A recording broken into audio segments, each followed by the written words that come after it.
in. Nobody said, okay, good. We'll. You better be in the house when them street lights come on.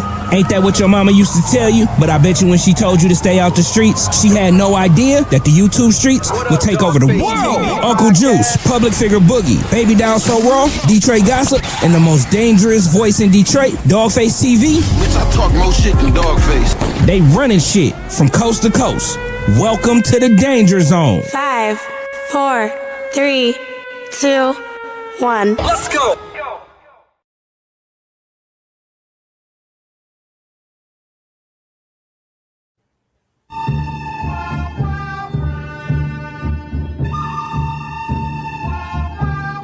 Mic check 1 2 1 2. Mic check 1 2 1 2. My name is Dawgface Calderon. This is DawgfaceTV Unleashed, aka Real Life Unfiltered. Hey, listen, I want to welcome everybody. I always say that each episode is a special episode, but this is an especially.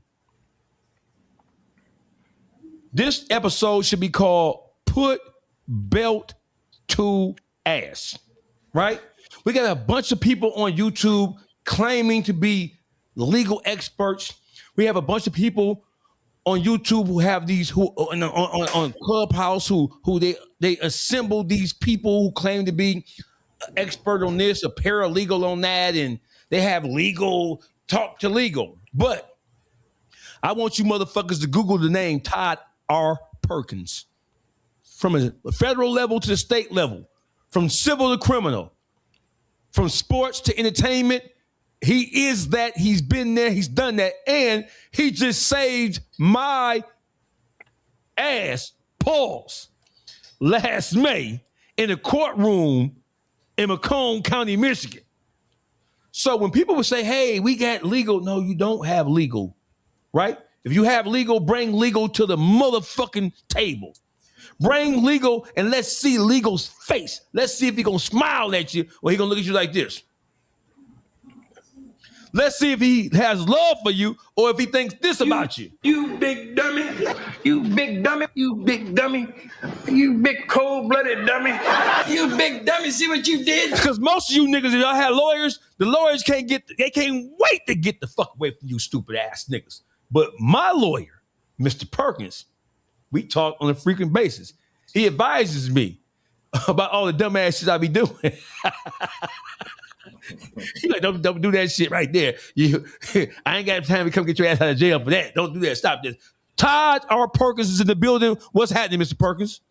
What's going on? Happy Saturday night to y'all. Sitting over here in Chi-Town. Oh, you in the Chi? Yeah. You better get some of that Harold's chicken and then waffles. You know, I've had that before, but I tried this Italian joint over on West Grand. Friend of mine who just got out here, who's gave me some good advice. He's a lifelong Chi-Town guy, so I'm taking advice from a person who's organic. That's the best thing you could possibly do. In the lower, so we got to guess first. In the lower left-hand quadrant, if you think people don't like me, if you think people have a problem with me in the stuff I say, then y'all don't know Mr. Byron Blake. Mr. Byron Blake, welcome to the motherfucking. What's up, man? I'm glad to be here. Appreciate you having me on, man. Hey, listen, the pleasure is all ours. It's a pleasure. It was hard getting in contact with you, brother. You ain't to eat. I was able to get in contact with Obama before I was able to get in contact with you. I don't know what the fuck you got going on over there. Man, gotta keep the screens up. You know, it's treacherous out here in these YouTube streets, man. It is. Hey, and in the middle, Mr. Ball Scraper himself. None other than my dog, my brother from another mother, Underdog. What's happening with you, brother? What up, bro? UnderdawgTV in the building, bro. Appreciate it, man. No doubt. And listen, the Grand Chancellor, the number one stunner on the YouTube streets, Ruler Report. What's happening, gang? What's going on with you, Dawgface? You already know what it is, man. We coming to cook up tonight, man. We ain't coming to play no games. We ain't coming over here to run some fake narratives with paperwork. We got a legal expert. We got a brother that does his due diligence. and researching paperwork and breaking it down, man. And, you know, we got Dawgface in the building. You already know what he gonna do in the homie underdog, man. I'm ready to get it in. I'm ready. Before we start, Cornelius Martin, thank you for the $2 donation. I didn't have no gas. I got here by the skin of my teeth. That $2 gonna get me back home. So I appreciate you. And Slime, thank you for them jewels. They add up because you know Papa need brand new shoes and a sweatshirt. Like he said, Ruler Gang, this is your show tonight. This is your show. Hey, listen. I really want to get this. I want to really get to it because there's a lot of talk about a lot of different people's cases. We got a lot of people giving a lot of different narratives about federal plea agreements, right? And I think this is going to be a teachable moment for a lot of people in the content space, as well as people who watch content creators, right? And people want to break down paperwork. They want to say, well, hey, this person took this plea, this wording says this, so that means they're telling, right? So I just want to get a full breakdown from either one of you brothers. Byron, you can go first, or Mr. Perkins, you can go. Whichever one of y'all want to grab this. But can you break down how a federal plea agreement goes? I'll go second. All right. If y'all want me to clean it up and ask it a little better, look. Okay, go ahead. All right, go ahead. I'm not an attorney, you know what I'm saying? So I can't get to how a plea agreement goes in the, you know, courtroom sense, but I can, you know, like you said, get right to it and what we talking about in this topic, right? My thing is this. Once you take a plea, regardless of whose circumstance we talking about, you know, once you go in there and you plead guilty to, for example, how we talking about this plea agreement where this dude admitting to moving drugs and moving cars with money in them and stuff like that. My stance is, wow, you may not have an agreement to cooperate, testify, so to speak, cooperate. You still provide information that may be able to be used from an investigative standpoint, you know, because they know now. If this dude's saying he want to go to trial, you taking this plea and admitting to what you admitting to could further the investigation in a way, you know. While I also feel like when they take these pleas, right, and they admit to all of this different stuff, one of the safeguards to, you know, not testifying on the Fifth Amendment, people say I plead the Fifth, you know, it's the right against self-incrimination. Once you plead out to running these drugs, moving these cars with this money in it or whatever, I feel that you remove your right against, you know, you remove your right to plead the Fifth in that moment. If they decide that whether you agree to testify or not, once they subpoena you, and they got the right to subpoena you, you know, once they subpoena you, you get up there and you could say I plead the Fifth, but I'm pretty sure any prosecutor will be trying to argue against that, saying, well, he already pleaded guilty to this and admitted to these facts. So there is no self-incrimination. And that's just my standpoint on it. But that's part of the reason why we're here tonight, you know, because I want to hear it from a legal expert too, you know, what he feel about it. You know, he's got it right in a lot of respects. I look at it two ways. It's how the streets perceive it. Meaning, when I say the streets, I mean just regular people. They see when they look at this plea agreement, they see that he's talking about BMF. They see he's talking about all these kilos being moved in and out of cars, money being moved in and out of cars, giving a factual basis. But he's not agreeing that that will be used and can be used against those other co-defendants who still have cases that have to be tried. He's not agreeing to that. So I don't know. I couldn't see anywhere in there that he had, and I didn't look far enough. I just looked at the plea agreement. I wasn't involved in the case. In fact, I was saying before we got started, I remember I was in court on a minor. Well, I don't think any case that comes into federal court is minor, but not nearly as severe or it's the situation they were in. Than they were in. But I was in that court that day when they were being brought in. And I didn't know these guys. I had probably seen them before just because I'm a Detroiter, and, you know, they were Detroit in and out of Detroit. Mostly they had been not in Detroit as much. more so in St. Louis and in Atlanta at the time.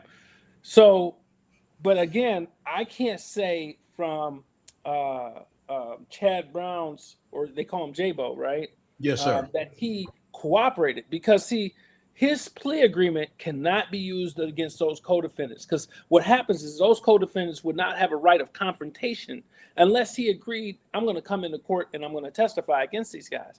Now, that doesn't mean that plea agreement is not the substance of things that had been built up over the course of the investigation in which he provided information. But if he's given a plea agreement around April of 2007, by that time, the case has been going on almost 2 years. By the time he took that plea, they knew everything they needed to know. Now, there are probably some nuances that they didn't know, but what he said in that plea agreement, I don't think is anything that the government didn't know at that point. He got a substantial sentence. And, you look at the sentence that people get sometimes, and that's how you kind of sort of extrapolate from that to determine whether or not, did he get a benefit from getting this sentence? I think the benefit that he got was they reduced some of the counts, but they, a lot of times they're just looking to pair these people off, because he's a guy, we're going to give him some time, that he's not the guy that we really, really want. We want these people over here. And so from what I saw, I couldn't say that this guy is a cooperating individual. But again, there's the factual basis in the plea, but that factual basis cannot be used in the case in chief against those other people. But what it can be used for the purposes of, let's say, for instance, I wanted to just take a plea. I'm going to plead guilty to the charges in the crime, and without a factual basis, if the court would allow me to do that. What happens is, if I wanted to help my co-defendants later on, even though I've pled guilty, even though I've been sentenced, I could say, no, this was not what happened. They could probably call me and say, this is not what happened. And sometimes they put this factual basis in there to prevent them from being used at a later point to help other co-defendants who might otherwise choose to go to trial. Ultimately, the primary and the most significant defendants in this particular case didn't go to trial. They took pleas, and everybody got, who were higher up, everybody got substantial sentences in this case. And, even if it was today, I would think that those individuals wouldn't have gotten the sentences that they got. There's a different kind of component. There's a different spirit about punishment and justice system. So, guys, the guidelines. Poetic Flocka was in the building. What's up, Flock? That's my little big brother in the building. Shout out to Poetic Flocka was in the building. Hey, listen. So let's get right to it. So here's what we have, and let me go widescreen so that we can all come to some type of understanding here. What we have here, what's on the floor here, it is Deon Cuffy Gatlin. Deon Cuffy Gatlin, he had a case, right? And we're not even gonna get into the whole Big Meech, Tammy Cowens. We're not even gonna get into that. What we're gonna talk about is right now, Wack 100 is leading a charge on YouTube and on social media saying that he pled guilty, and in his guilty plea, during his allocution, he acknowledged and accepted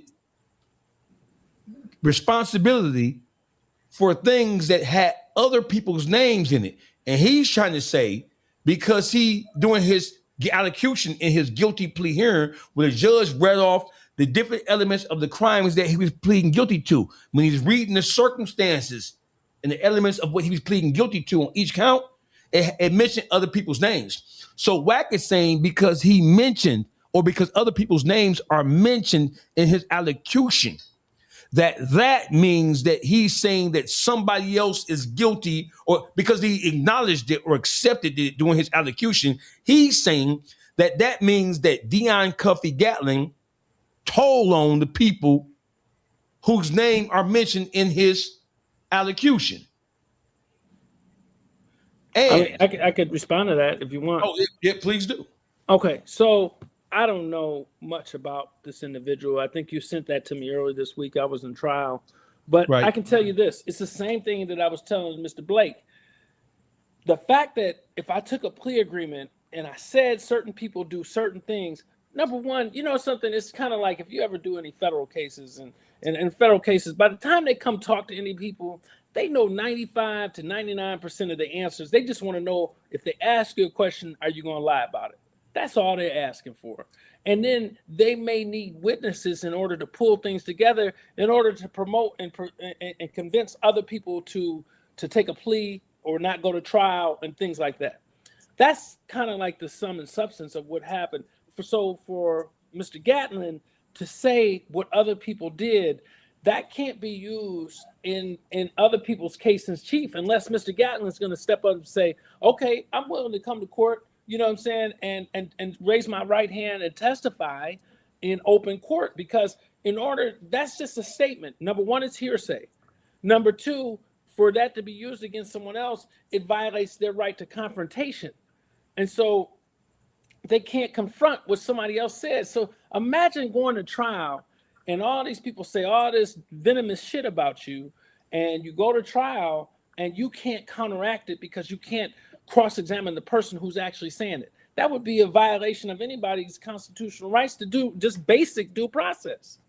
So therefore, him saying that in a form of a plea agreement, I don't look at it as cooperation. I look at it as a man that's putting things to rest as it relates to, his own business. But again, it's not like, let's dress it all the way down. It ain't like these people don't already know what happened. They just need to put the pieces together to get somebody to testify to it. It's my understanding Mr. Gatlin hasn't come into open court and raised his right hand to testify to that. And since he hasn't testified to that, I can't, from a legal perspective, consider him a cooperating individual or, in the street terms, a snitch. Gotcha. Hey, SKD2, thank you for the $10 donation. I appreciate you, brother. So listen, it is important to frame what we're about to say because you have so many people who operate in this space who present themselves as experts in this, that, or the third. And I'm not blaming anybody because some people just know more than others. Some people, they know about legal shit because they have been caught up in legal shit. So they learn about the law and they learned about jurisprudence by default because they've been locked up. So they have to learn. They have to get it. And just because you've been locked up does not qualify you. I know some niggas locked up dumb as a box of fucking rocks. Don't know shit. Never been to the law library a day in their life. All niggas doing is playing Tonk, Space, and 21. But I also know a lot of people have been locked up. I got a guy who's been locked up 57 years. As soon as he got out, I hired. I mean, he knows. I mean, he can communicate with brothers. Number one, here's the thing. If I'm going to represent people who are in the joint or headed to the joint, why would I not have somebody who's been there who can give me, number one, give me street cred with the guys, right? And then if I'm going to be about it, I got to be about it. And why would I hold that against him? Because he did 57 years. He more understands what's going on in there than I do. Every time I go to the prison, I get to come home. Yeah. Hey, I need y'all to like, share, and subscribe to this. Tell everybody Doggy Dog is in the building. Hey, listen, we finna go up top with all things BMF, all things Whack 100. Byron Blake is in the building. The legal genius of Todd R. Perkins is in the building. Underdog is in the building. Ruler Gang is in the building. Ruler Gang been spanking ass up and down the YouTube streets over the last, shocked the shit out of me. I'm proud of this brother. I'm going to give him an award. I'm going to send him a $100 donation to buy him a pork chop. No pork. No pork. A pork chop. No, black folk love pork chops. You hear me? So listen. So what we have here, and I know Poetic Flacco is tuned in. So Flacco, I'm talking to you, Flacco. This is important to you. Flacco, I want you to meet Mr. Todd R. Perkins. You can Google his name. It'll pop up. He's qualified and eligible to practice law in multiple states. When you call somebody from Detroit and elsewhere, but specifically from Detroit, which is where he hails from, and you ask them, what does the name Todd Perkins mean? It means, yeah, that's like synonymous with some Johnny Cochran ass shit. Some Mark Garagos ass shit. So watch this. So people are saying that, hey, Cuffy, when you pled guilty during your allocution at your plea hearing, when the judge was reading off, because what you're reading is the transcripts, right? You don't have the actual audio. So let's assume this. Let's turn this transcript into audio. What you're hearing is the judge read. So what happens is they took a paragraph from a greater document which was his plea agreement, and summarize it. And they summarized it. They isolated it, one paragraph where it says, Mr. Gatlin acknowledges and accepts that this person did this, and this. They took one paragraph from a greater document and tried to present that to the world as if that meant that is a representation of him cooperating. They snatched the paragraph out of it, trying to trick and to deceive the public into just accepting that cropped out paragraph as if that was law, case law, and if that was a representation in totality of what the fuck took place. And I'm not saying Flacco did that, but Flacco was provided this information by Wackesha, right? And I'm going to keep it like that, right? So listen, if Cuffy pleading guilty, and during his guilty plea, during the hearing, he's allocuting. Mr. Perkins, can you explain to us during the guilty plea hearing or process, what does the term allocute mean? And when you're taking a guilty plea, when the judge is asking you or pointing out certain aspects, elements of the case, if you say no during the allocution, what does that trigger? Okay. Yeah. So, can you hear me?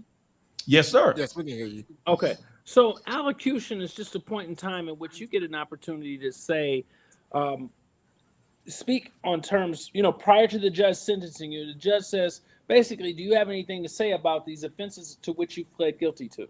And you get an opportunity to speak from asking him to look at equities about your life, asking him to look at it from your perspective, to look at the various different things and the intricacies of what, as intricate as the crime may have been, because at that point, you're no longer saying it's an allegation. You pled guilty to a crime. So don't run from that. Now, whatever you say and whomever you may say was involved, that can't be used against another person in their trial. But now, at the end of the day, we're all human. Let's say oftentimes in a situation where you have, let's use the BMF situation. You had a judge like Avon Cohn. Avon Cohn presided over all those defendants. I think it was maybe 29 or 30, maybe even more defendants. And he was presided over all those individuals. So he understood when people came before him, he had that knowledge of what other people had said about him, even though it may not have been part of their record. It still was in his mindset. It was still in his mind as he was fashioning a sentence for the person that's in front of him. Now, that's what I was speaking on, saying the investigative aspect of it. You know what I'm saying? Like it may not be able to go onto the official record, but like you said, now he has this knowledge, and it's the same with law enforcement. They may have some other information that they had 2 years prior, but once you go in and admit to it, now they have something that they can use. Okay, we can take this. He admitted to this. Let's go back and double check these phone records, or Let me say this. Let me chime in if I may. So listen, we're talking about at a plea hearing where you are acknowledging and accepting. No, sentencing. You're talking about sentencing. So no. Go back, not sentencing.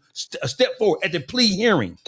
Okay. At your plea hearing, where you allocute, where the judge is lifting up. So there's a difference between the sentencing and the sentencing is you already pled guilty, right? You take your plea. If you're going to take a plea, right, in the case, you're not going to trial, take a plea. You're going to have a plea hearing first where you plead guilty. And then your sentencing could happen the same day or it can be off in the future sometime, depending on what the situation is. I'm specifically talking about at your plea hearing. When you plead guilty, you have to allocute. The judge has to be satisfied that you are accepting responsibility for the crimes, and you have to acknowledge and accept responsibility for it, or the judge will not accept your guilty plea. If you say, hey, no, I don't agree with that part, or I don't agree with that part, I ain't pleading guilty to this, that, and the third. First of all, once you get to a plea hearing, you've already come to an understanding with the prosecutor and the judge and the defense attorney. They've already come to an understanding about what you're willing to. Okay, I got 6 crimes. I just shot a motherfucker, slapped the nigga, punched the nigga, and gouged the nigga eye out. Right. So what we're gonna do is, because we ain't got time for this shit, you're gonna plead guilty, save us the expense of taking your dumb ass to trial. So I tell you what, we're gonna give you 10 years for shooting the motherfucker and throw all the rest of that shit out.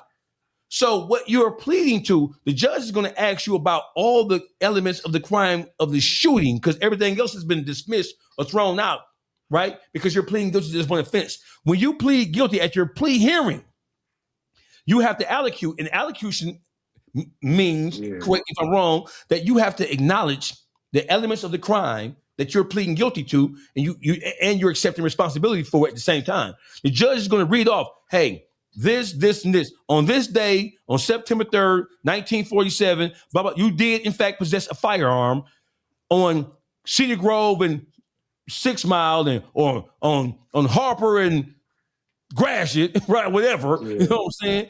And you did illegally discharge the firearm into said car, and you did strike Wackesha on the side of his booty, and therefore that constitutes a felonious assault with the blah blah blah. So my thing is, when you allocute, the judge is going to ask you about, and you have to. He's going to say, "Hey, listen, he's going to ask you about the cases. Do you agree? Yes, I do. You acknowledge that? Yes, I do." And he's going to ask you, "Have you been promised anything outside of what the court has accepted in its own record?" Right? Because there are things that you can be promised, like not to go outside the guidelines, or you may have a deal where they're going to sentence you below the guidelines, or something like that. So the judge already knows that. So when the judge, have you been promised anything outside of the purview of the court, right? And when you say yes to all that, when you allocute and you say yes to the elements of the crime, does that mean that you, and if somebody else is a part of said crime but not pleading guilty with you, are you then throwing that person under the bus if that crime has other people charged with the same thing?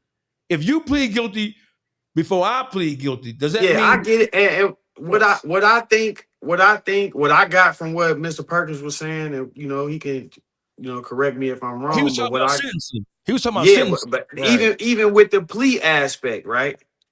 Once you take the plea, there are, like you say, somebody else is still fighting the case. So now this person comes in front of this judge who accepted your plea, and this judge now has knowledge, predetermined knowledge of what it is his role was or whatever, based on the things that you said in your plea.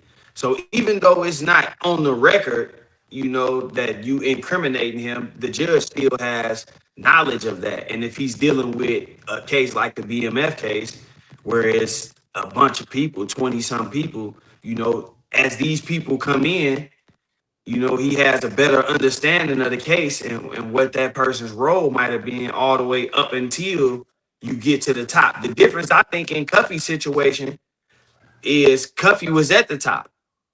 You see what I'm saying? So him taking a plea is saying, yeah, we did this. More than likely, when you got somebody at the top of a situation like that, they already done told everybody else, hey, look, I'm going to get out of here, and then you can go ahead and do your thing. Him taking that plea opened the door for the people who came behind him to say, yeah, I took this plea. I got orders from him. You know what I mean? It's almost like he subjected himself to being able to be blamed for it, if you look at it like that. Whereas in J-Bo's situation, he was still trying to fight, and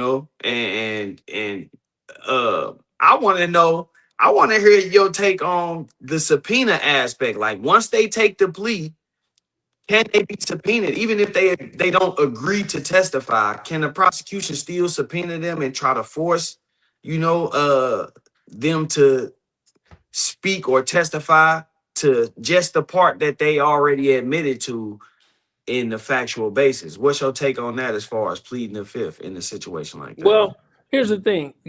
That's a good question. That's something that's a marvelous question. And here's the thing. If, let's say, for instance, I'm J-Bo, or Chad Brown is his name, and I get sentenced to 188 months, and you serve a subpoena on me to testify in these other individuals' crimes, in these other individuals' trials in which they're alleged to have committed these crimes, which I have even admitted so much, maybe not names, but I admitted the organization, I admitted what I did, I admitted some of the circumstances, which are clearly similar to what the allegations are against those 2 or 3 lead defendants.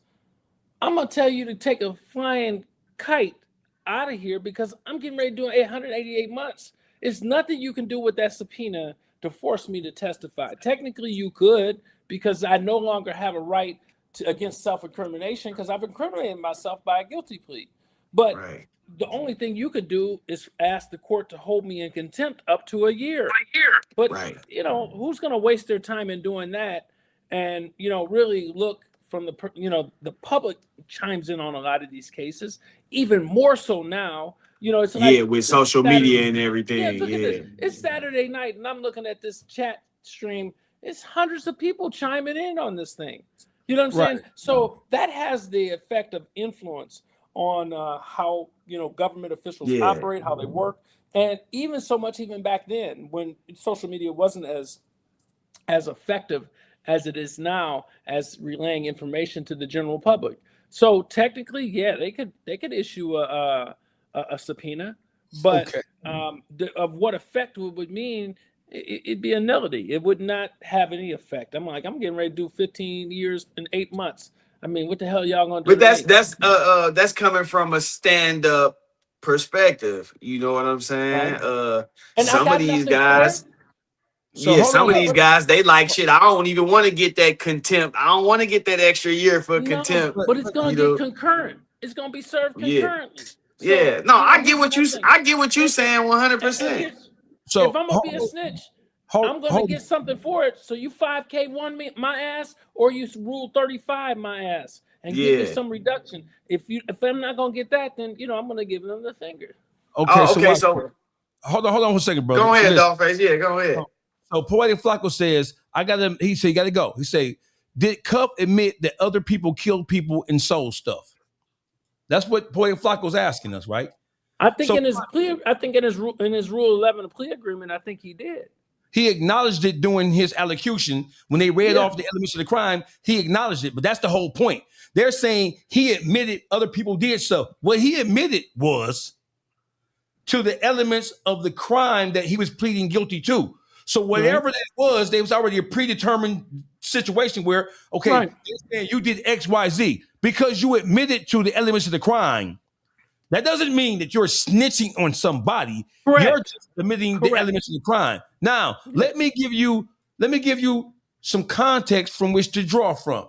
Here is the plea agreement of Chad E. Brown, aka J-Bo of BMF. Now, Chad E. Brown, he pled guilty. Here's his factual basis. And let's go up, just make sure we're on the same page, right? So this is the United States of America versus Chad E. Brown. Possession with the intent to distribute cocaine, 21 USC 841A, conspiracy to launder monetary instruments, 18 USC 1956. That's some mafia shit right there, right? And here's the statutory incarceration, 10 years. I think J-Bo did a little over 10 years, almost 11 years, right?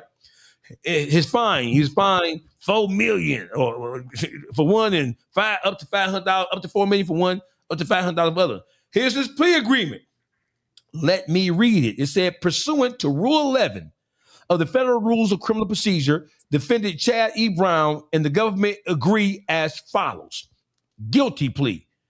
Counts of conviction. Defendant will enter pleas of guilty to counts 1 and 10, which charges conspiracy to distribute 5 kilograms or more of cocaine and conspiracy to launder monetary instruments, respectively, and for which the penalty is between 10 years in life on count 5 and 20 years on count 10.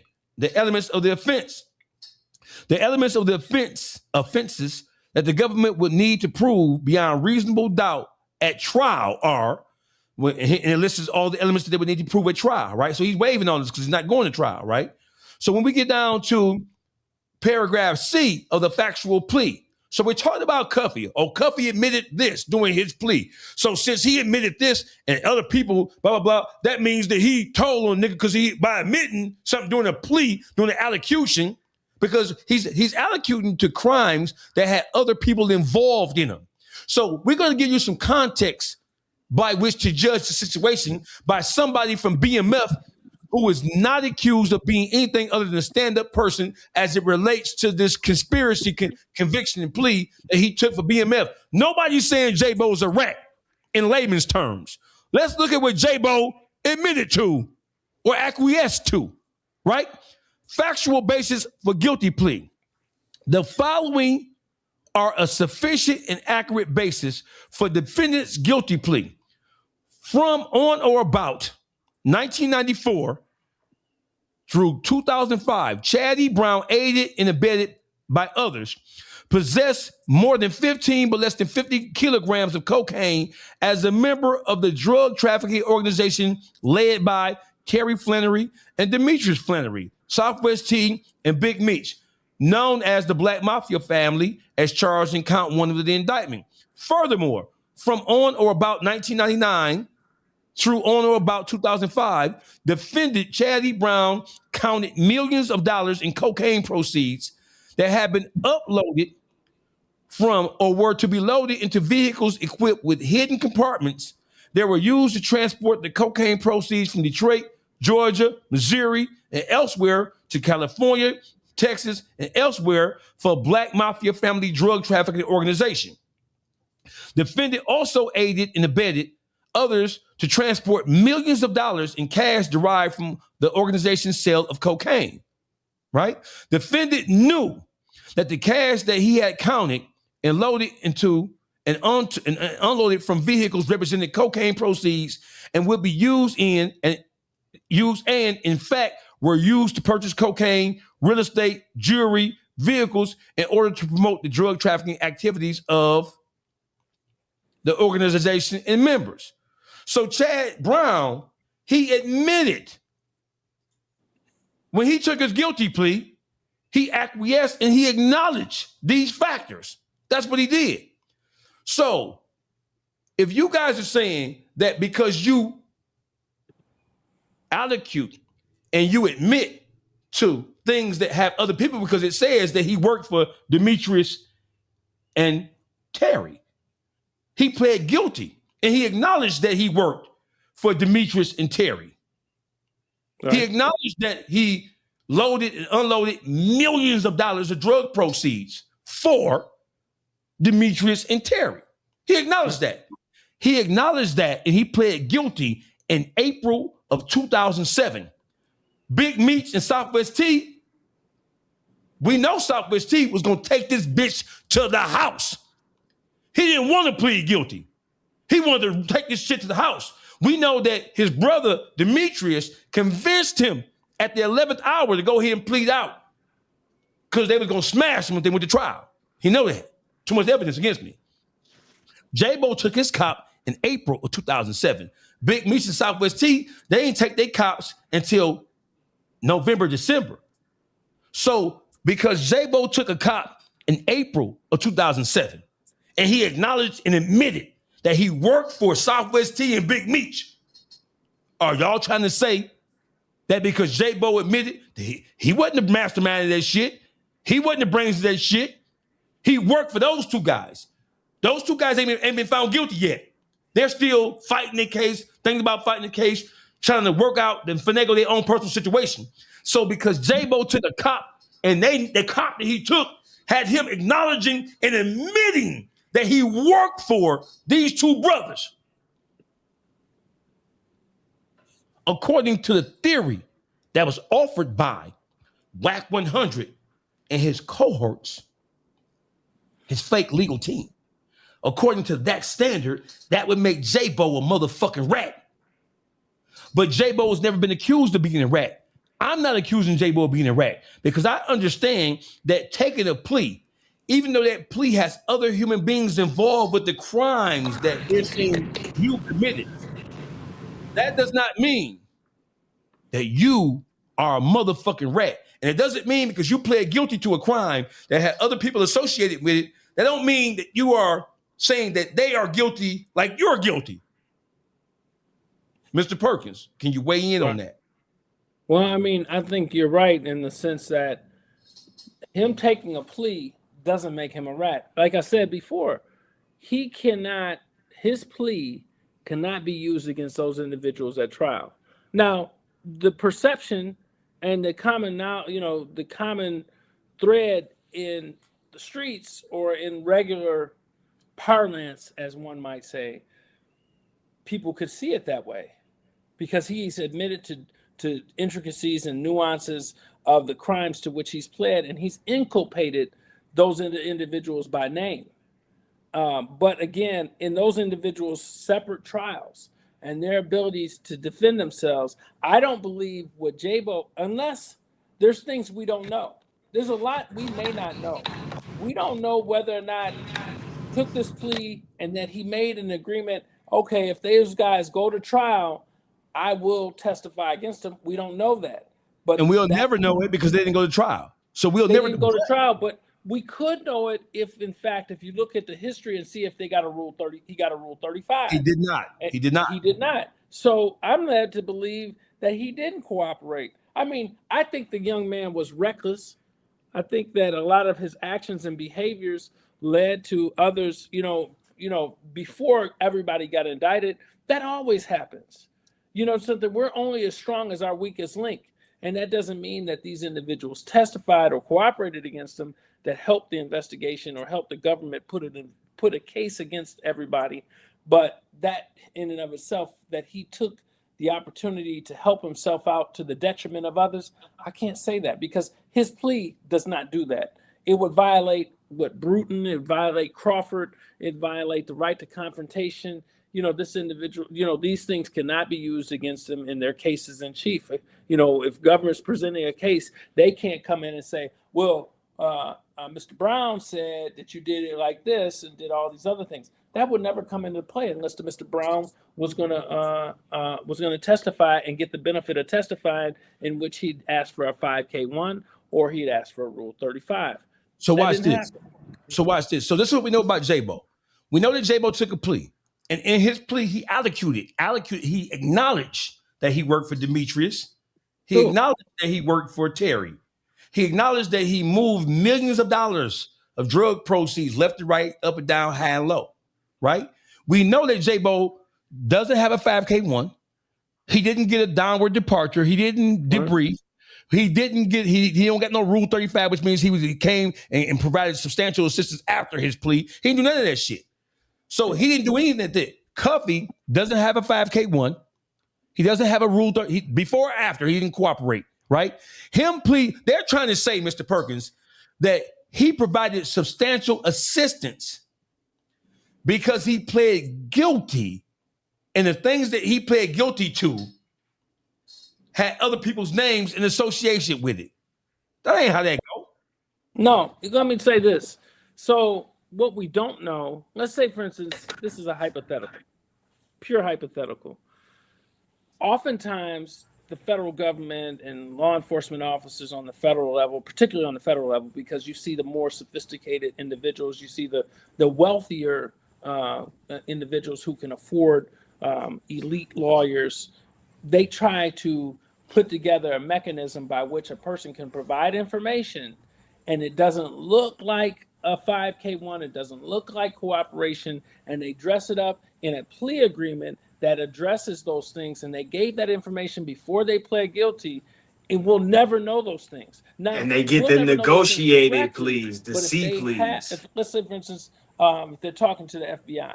The FBI has these called 302s, which are their police reports, and that would have to be provided to those defendants who continue to go on and litigate their cases, and they may know directly.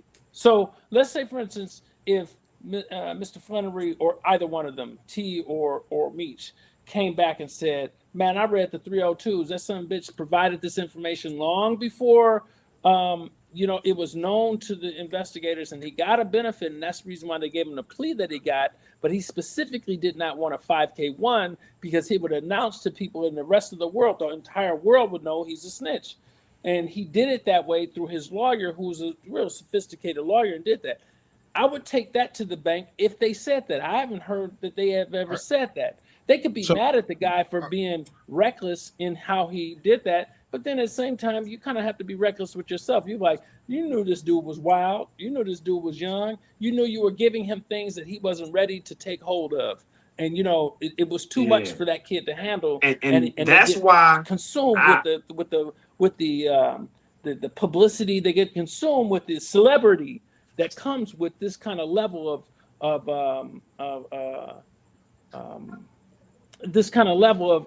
notoriety in the general public, in the streets. These people are famous.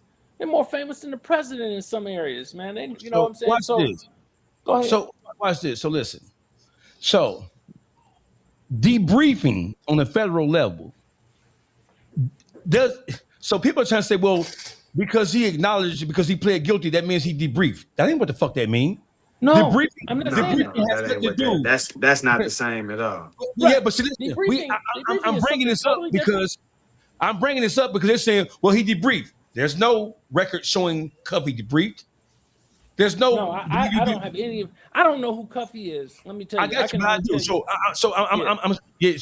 there's Cuffy don't got no. He didn't debrief.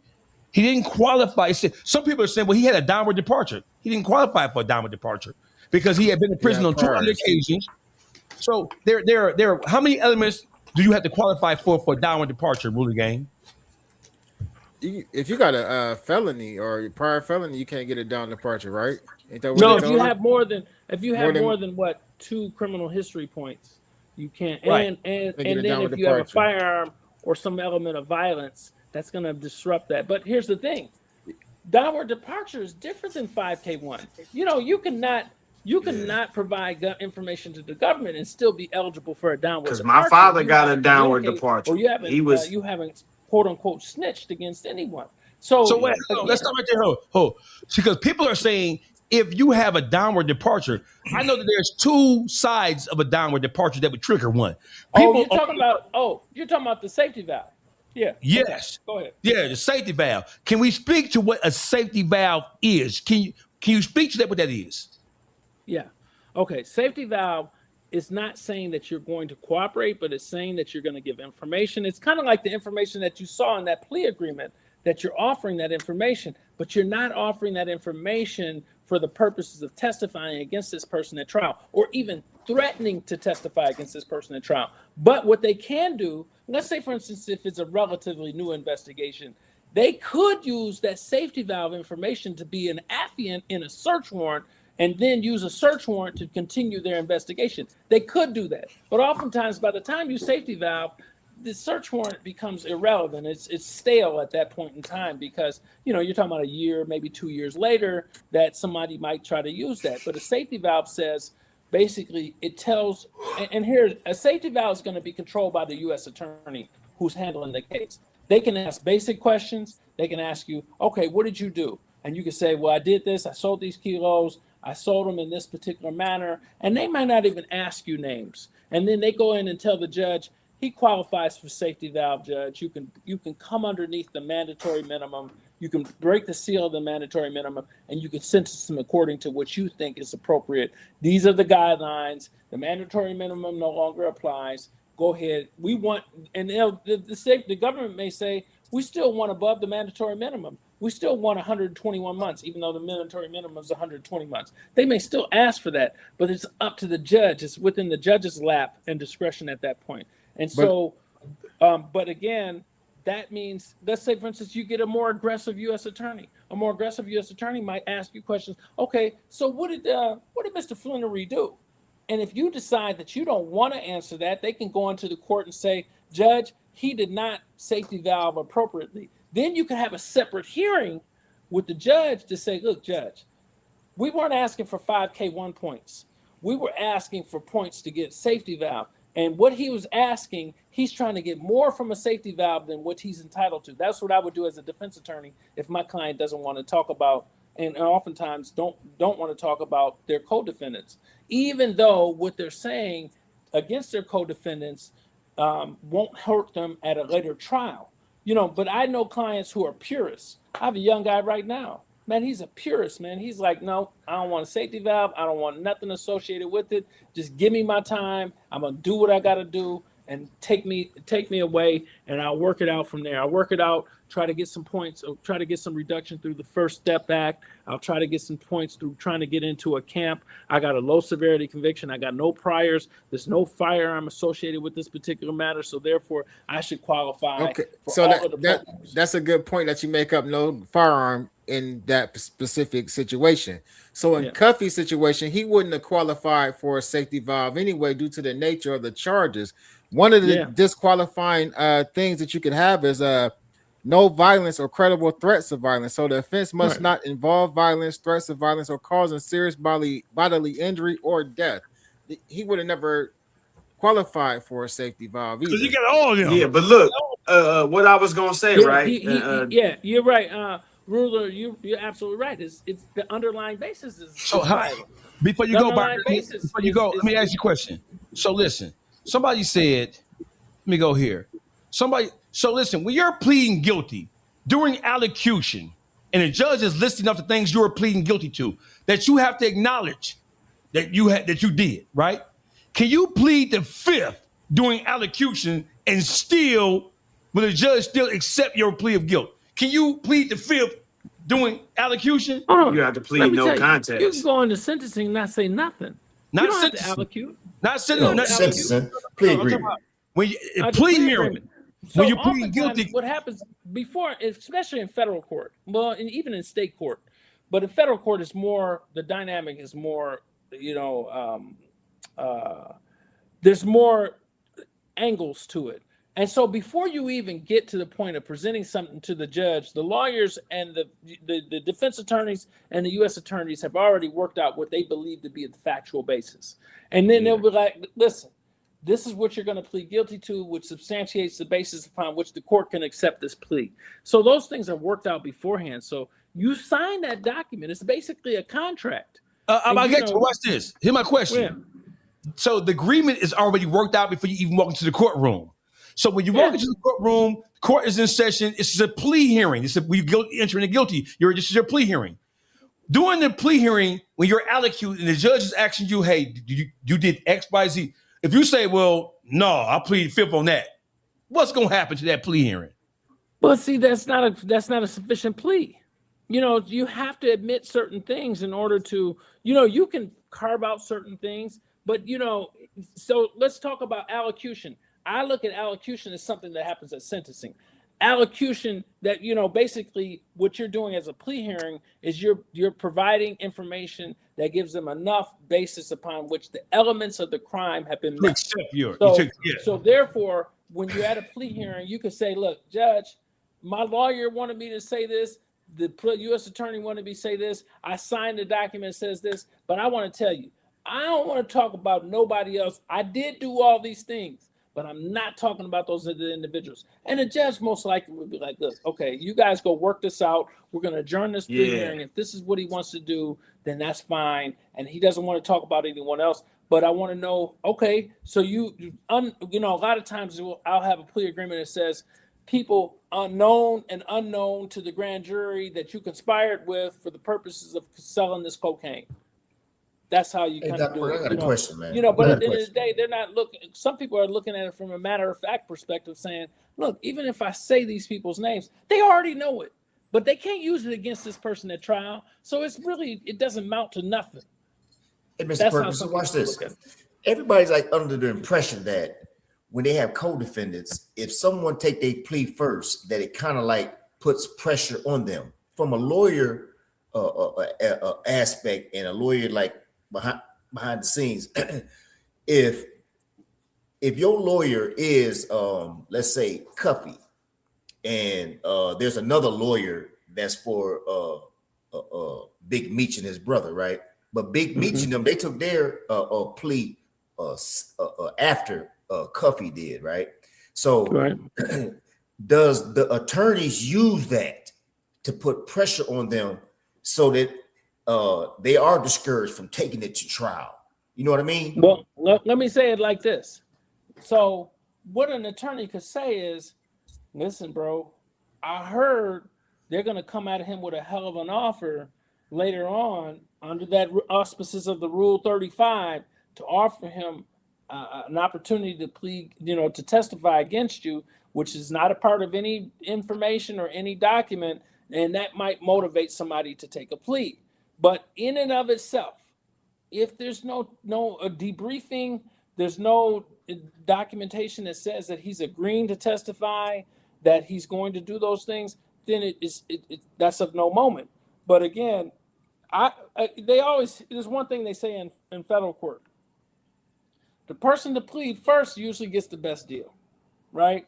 Because he gets in and out of the way, and the judge doesn't know as much about the case before he pled. And, that's oftentimes, like, I'm dealing with some people right now. I've tried to fix some situations where I was the second or third attorney. And, the first attorney was telling people to plead on the complaint. Just plead on the complaint before there's even an indictment. Because if there's a complaint, there's less information known, is less information that gets sent to the probation department. The probation is what communicates directly with the judge. So if I plead on a complaint and it just says something about 10 kilos, yeah, it might be a mandatory minimum of 10, but that's all the judge knows. He doesn't know all about this. You beat this bitch down in the airport. You did all these other things. You did, that come up through the indictment. The indictment's going to have it all. I'm speaking from the attorneys. Like, so would the attorneys say, Cuffy pled guilty, let's really go after Big Meech and his brother? Because now, because we have information where we kind of like know even more that, that this part or this activity took place. They already do it anyway. They already know it. No, that's not. Anyway. Listen. So what you're pleading guilty to is what they are saying you did. So the question, I believe his question is, so if I plead guilty, does that trigger something in what does me plead? I think psychologically it does. Right. I think psychologically and that's what I mean though. Like right. And that's why like a lot of co-defendants who have co-defendants, whoever get a plea first or whoever get a separate trial, they automatically feel like that other one told. Sometimes, especially for people who are locked up, because people who are locked up are only getting minimal information, and they can only get information because the risk is if you try to get information from the outside coming in, they listen to all your phone calls. You only get information from your lawyer, and you only get information from people who are already in the joint. And that information coming from in the joint is always suspect because you don't know what angle they got. And people try to get in on your discovery to see whether or not they might cooperate against you saying, oh, yeah, he told me this, so you got to be cautious about county all day. Can't talk about. Hold on 1 second, brother. Here's the big question. The big question is, if we are all under indictment, knock on wood. Right. If I knock on wood that we're not. Yeah, knock on wood that we're not.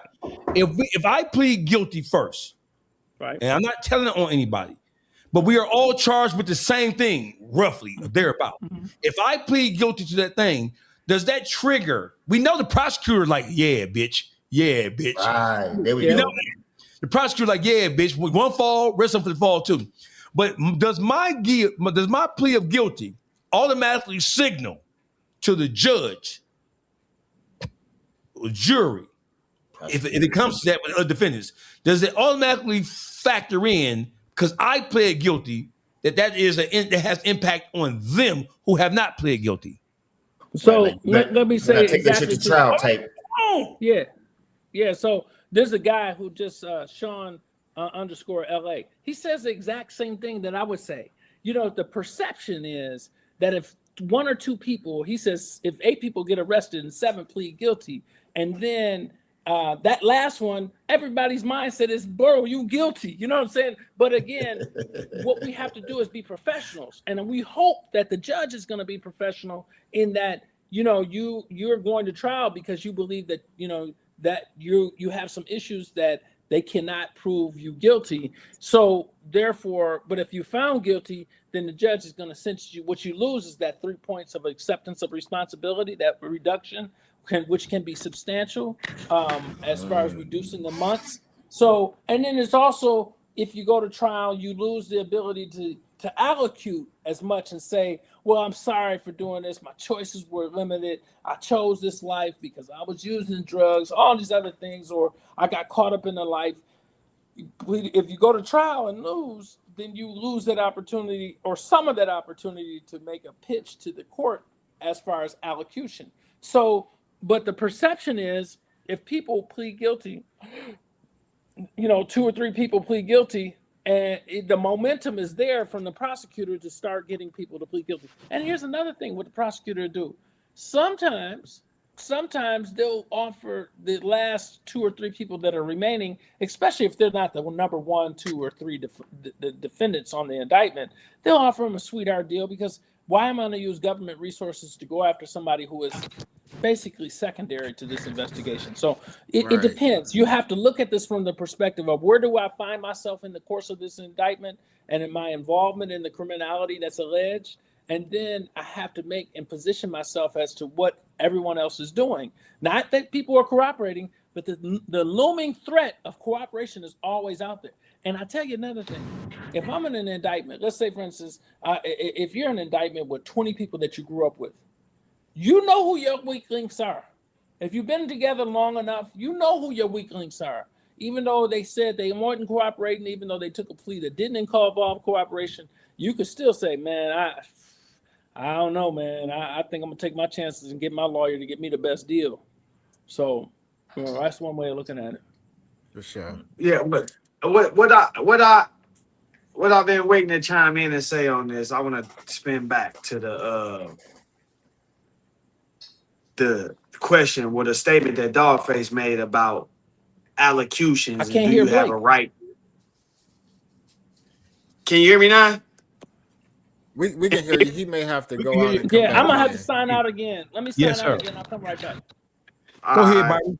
Finish your thoughts, Byron. So as far as the allocution go, right, and having the ability to say yeah or no when the judge is talking to you, right? I was personally in that situation in my case, and my brother was my co-defendant. And I agreed to take an 8-year plea. This was a Wednesday. I agreed to take an 8-year plea. And we went over there. And at the time, he wasn't even taking a plea. He didn't know nothing about, you know what I'm saying? He was still actively fighting the case, so to speak. I get over there and we get to we get all the way into the plea process. Them asking, and when we get to the allocution part, they bring up the fact that witnesses has said that he handed me the gun, so it got to, okay, you agree, your brother, me being conscious of the fact that he's still fighting his case, I stopped the plea hearing. Hold on, no, I don't want to do that. And it went exactly like Mr. Perkins saying. The judge said, hey, y'all go back, settle that, figure that part out. We actually was able to come to an agreement where I got the exact same time.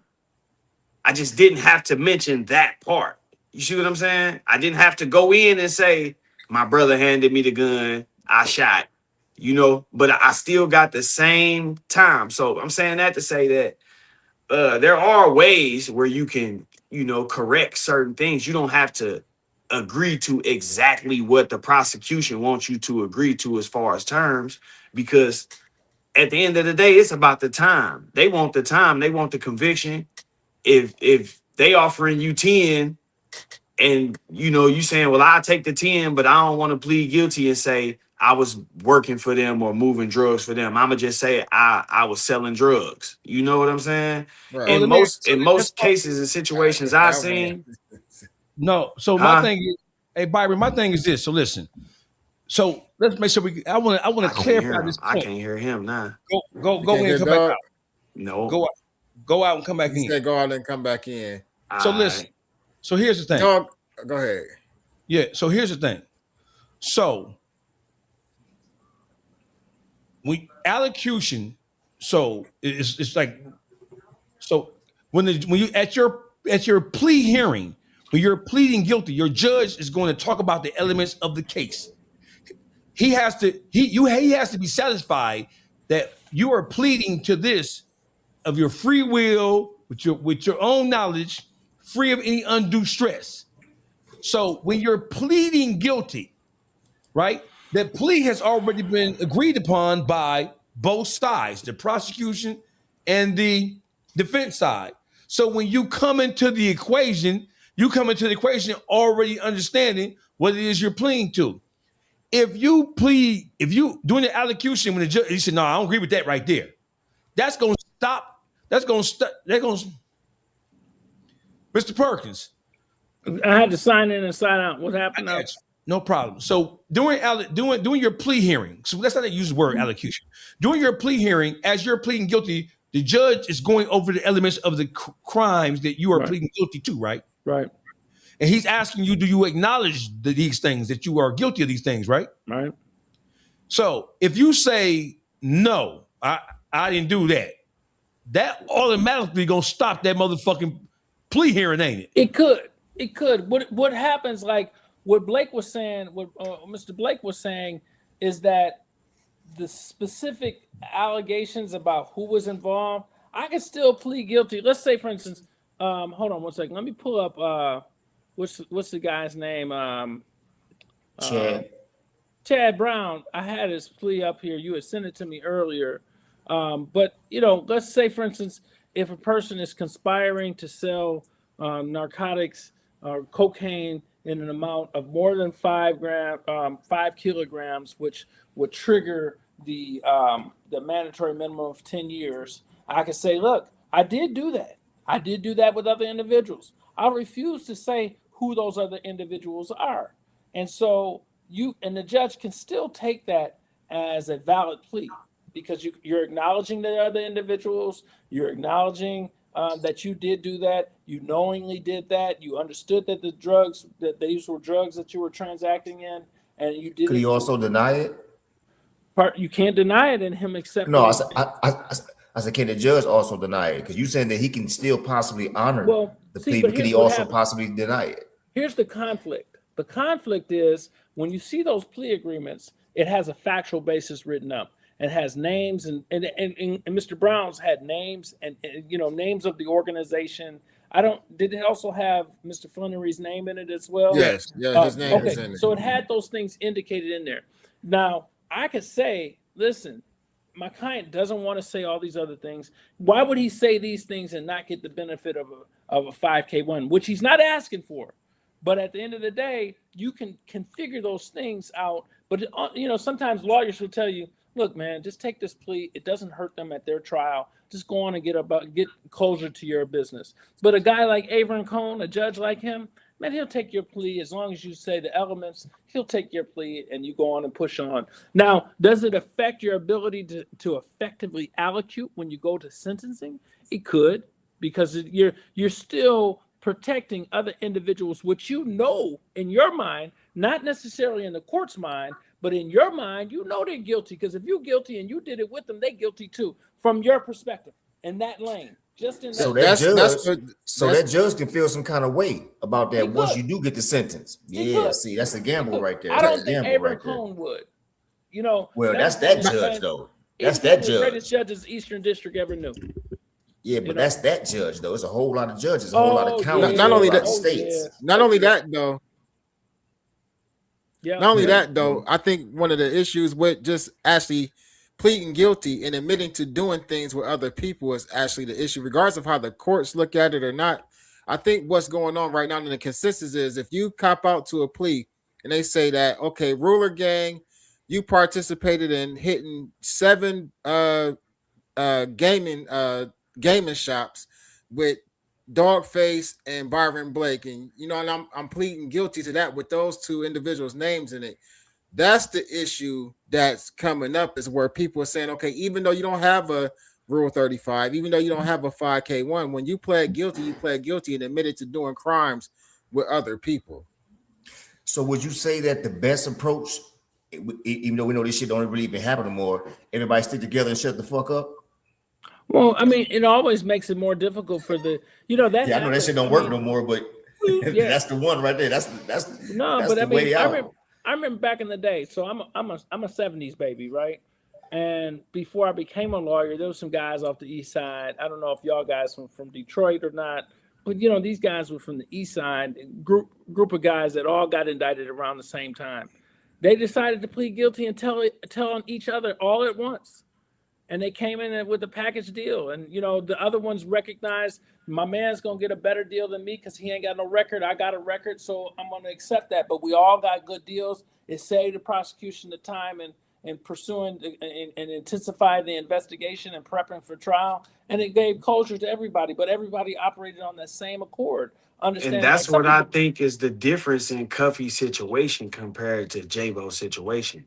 Because I think that Cuffy's plea signifies all of them dudes saying, yeah, we gonna go ahead and rock out with this, which is why I'm from St. Louis. I have never heard nobody that was involved in that case come out and say Cuffy was telling. I know somebody that was his cellmate when he was in St. Louis County before the feds, before he went to the holdover and all, before he even went through that process. And it was never a thing that Cuffy was telling. But again, it's understood that he at the top. So, you know, if he's saying, man, look, the best thing for us to do is cop out, get out of here, then they probably gonna ride with that. Whereas we know in J-Bo case, T was still saying, man, I want to go to trial. I get I know you a defense attorney, so you know you got right. You come from a different angle. But he's got his brother. You know, there's a lot of things. Like, man, this is, I don't know what happened because I wasn't involved in that case. But what I hear was that his brother, Mr. Meech, told him, I think it's best for us to take plea deals. And look, that's a perfect segue right there, right? Mm-hmm. Because hear me out. This is part of the thing too that I think is getting under Dawgface skin with this whole topic is J-Bo took that plea, right? Mm-hmm. And then Meech convinced T, hey, let's take this plea. Right. And then a year after, Meech filed his 2255 and say, hey, man, I ain't do nothing. If I'm guilty of anything, it's being Terry's brother. It's associating with him if I'm guilty of something. So it looked like, you allowed your mans to come in here and throw me under the bus. Mm-hmm. And then you convinced me that we should go ahead and take this and roll out.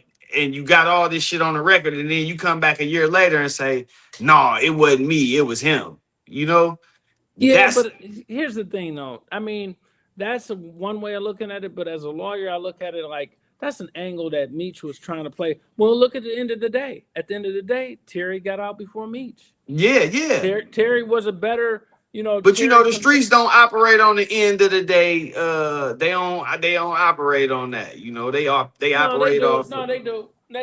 You're right about that. But at the end of the day, it looks like he stuck his brother in the back. That's how people could perceive that.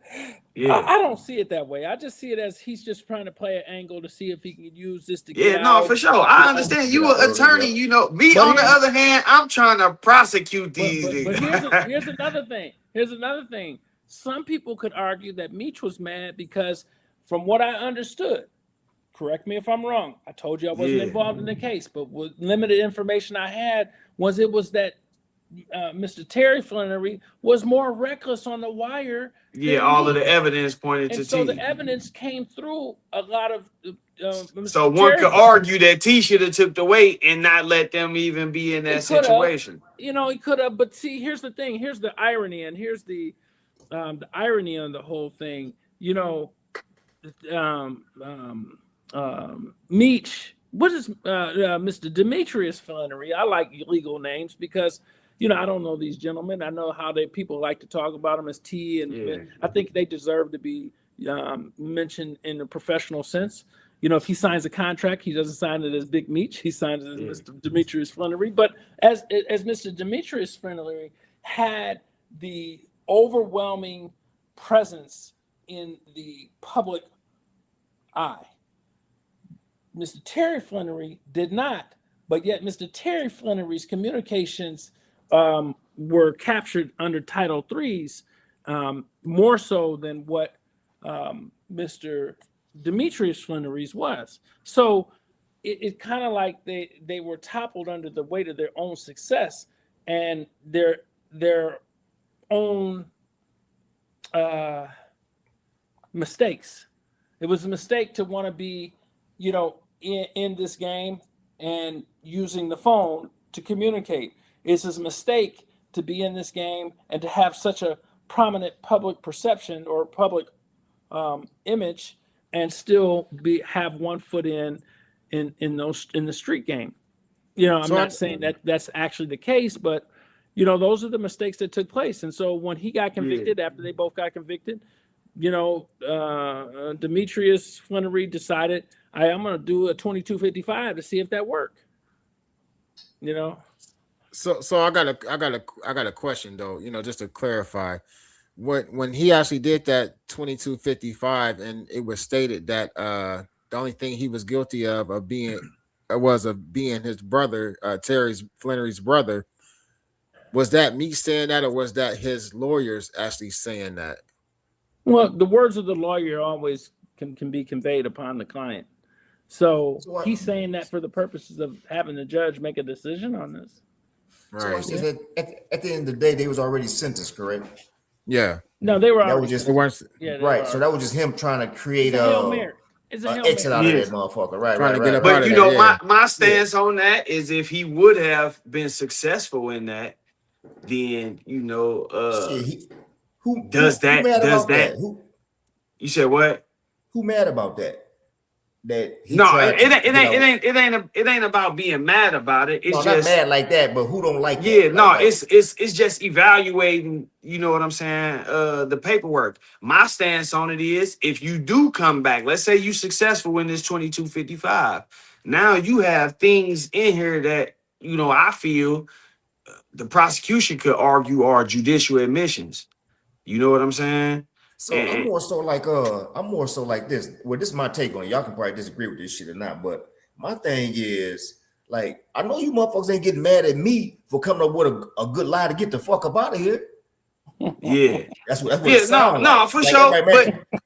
But if that story that you come up with can if you decide, let's say Meech would have came back and decide, man, I want to go to trial. You know what I mean? Depending on whether or not he want to take the stand or however that go, certain things that he's saying in that 2255 can be brought up and used. Hey, it can't be used against Terry because Terry has pled guilty. So he already gone. And I tell you this, but if they had competing 2255s, that could potentially be used against him in the argument against him getting some relief. Yeah, that could. Yeah, if Terry were to file a 2255, you know what I'm saying? Right, and I ain't no Big Meech fan. I ain't no BMF fan. I ain't none of that shit, right? I don't give a fuck about them niggas, right? But what I'm saying is, I don't give a fuck if Terry would have came up with the fucking lie or Big Meech would have came up with the lie. That could have created comfort for the motherfuckers that was incarcerated. I know if I get the fuck out and I'm back on the streets, I got a crew to take care of. They got no, for sure. But at the same time, like he said, had Terry decided he want to file a 2255 and he want to say, man, I ain't do nothing. This evidence, this don't point to me, and actually try to refute the evidence. Then they now got something from him. From your brother Meech, this. saying this. That'd be my thing, bro. I don't be trying to make these people be snitches. You know what I'm saying? No, I ain't trying to put no jacket on nobody. But at the same time, I like to play devil's advocate when it comes to this because this topic is so prevalent because so many people try to bend the rules or, make like we talking about now. They trying to apply something to Cuffy. That if this was their actual logic and the way they applied this to everybody, then J-Bo in the Vlad TV interview, the reception of it, all of that shit would have been different. You can't say Cuffy a rat for this, but 2 years or 3 years ago, you was praising this dude and he did the exact same thing. But the lines get so blurred because a lot of people don't know what can be used, what can't be used. So every time this topic come up, it turns into a debate about what can be used and what can't be used, and we really never get to the bottom of whether or not. hold on. That's the essence of this conversation, really. Right. They regenerate. So, Yeah. hold on. In Cuffy's plea agreement, he allocated, he acknowledged and he accepted responsibilities for the crime that he was found guilty on, that he pled out to. In J Bo's situation, he did the same thing. There were names mentioned. Mm-hmm. His role was mentioned.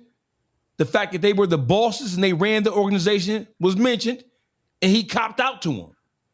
What's the difference? Mm-hmm. I'm not saying either one of them. I don't believe that any one of those situations are cooperation.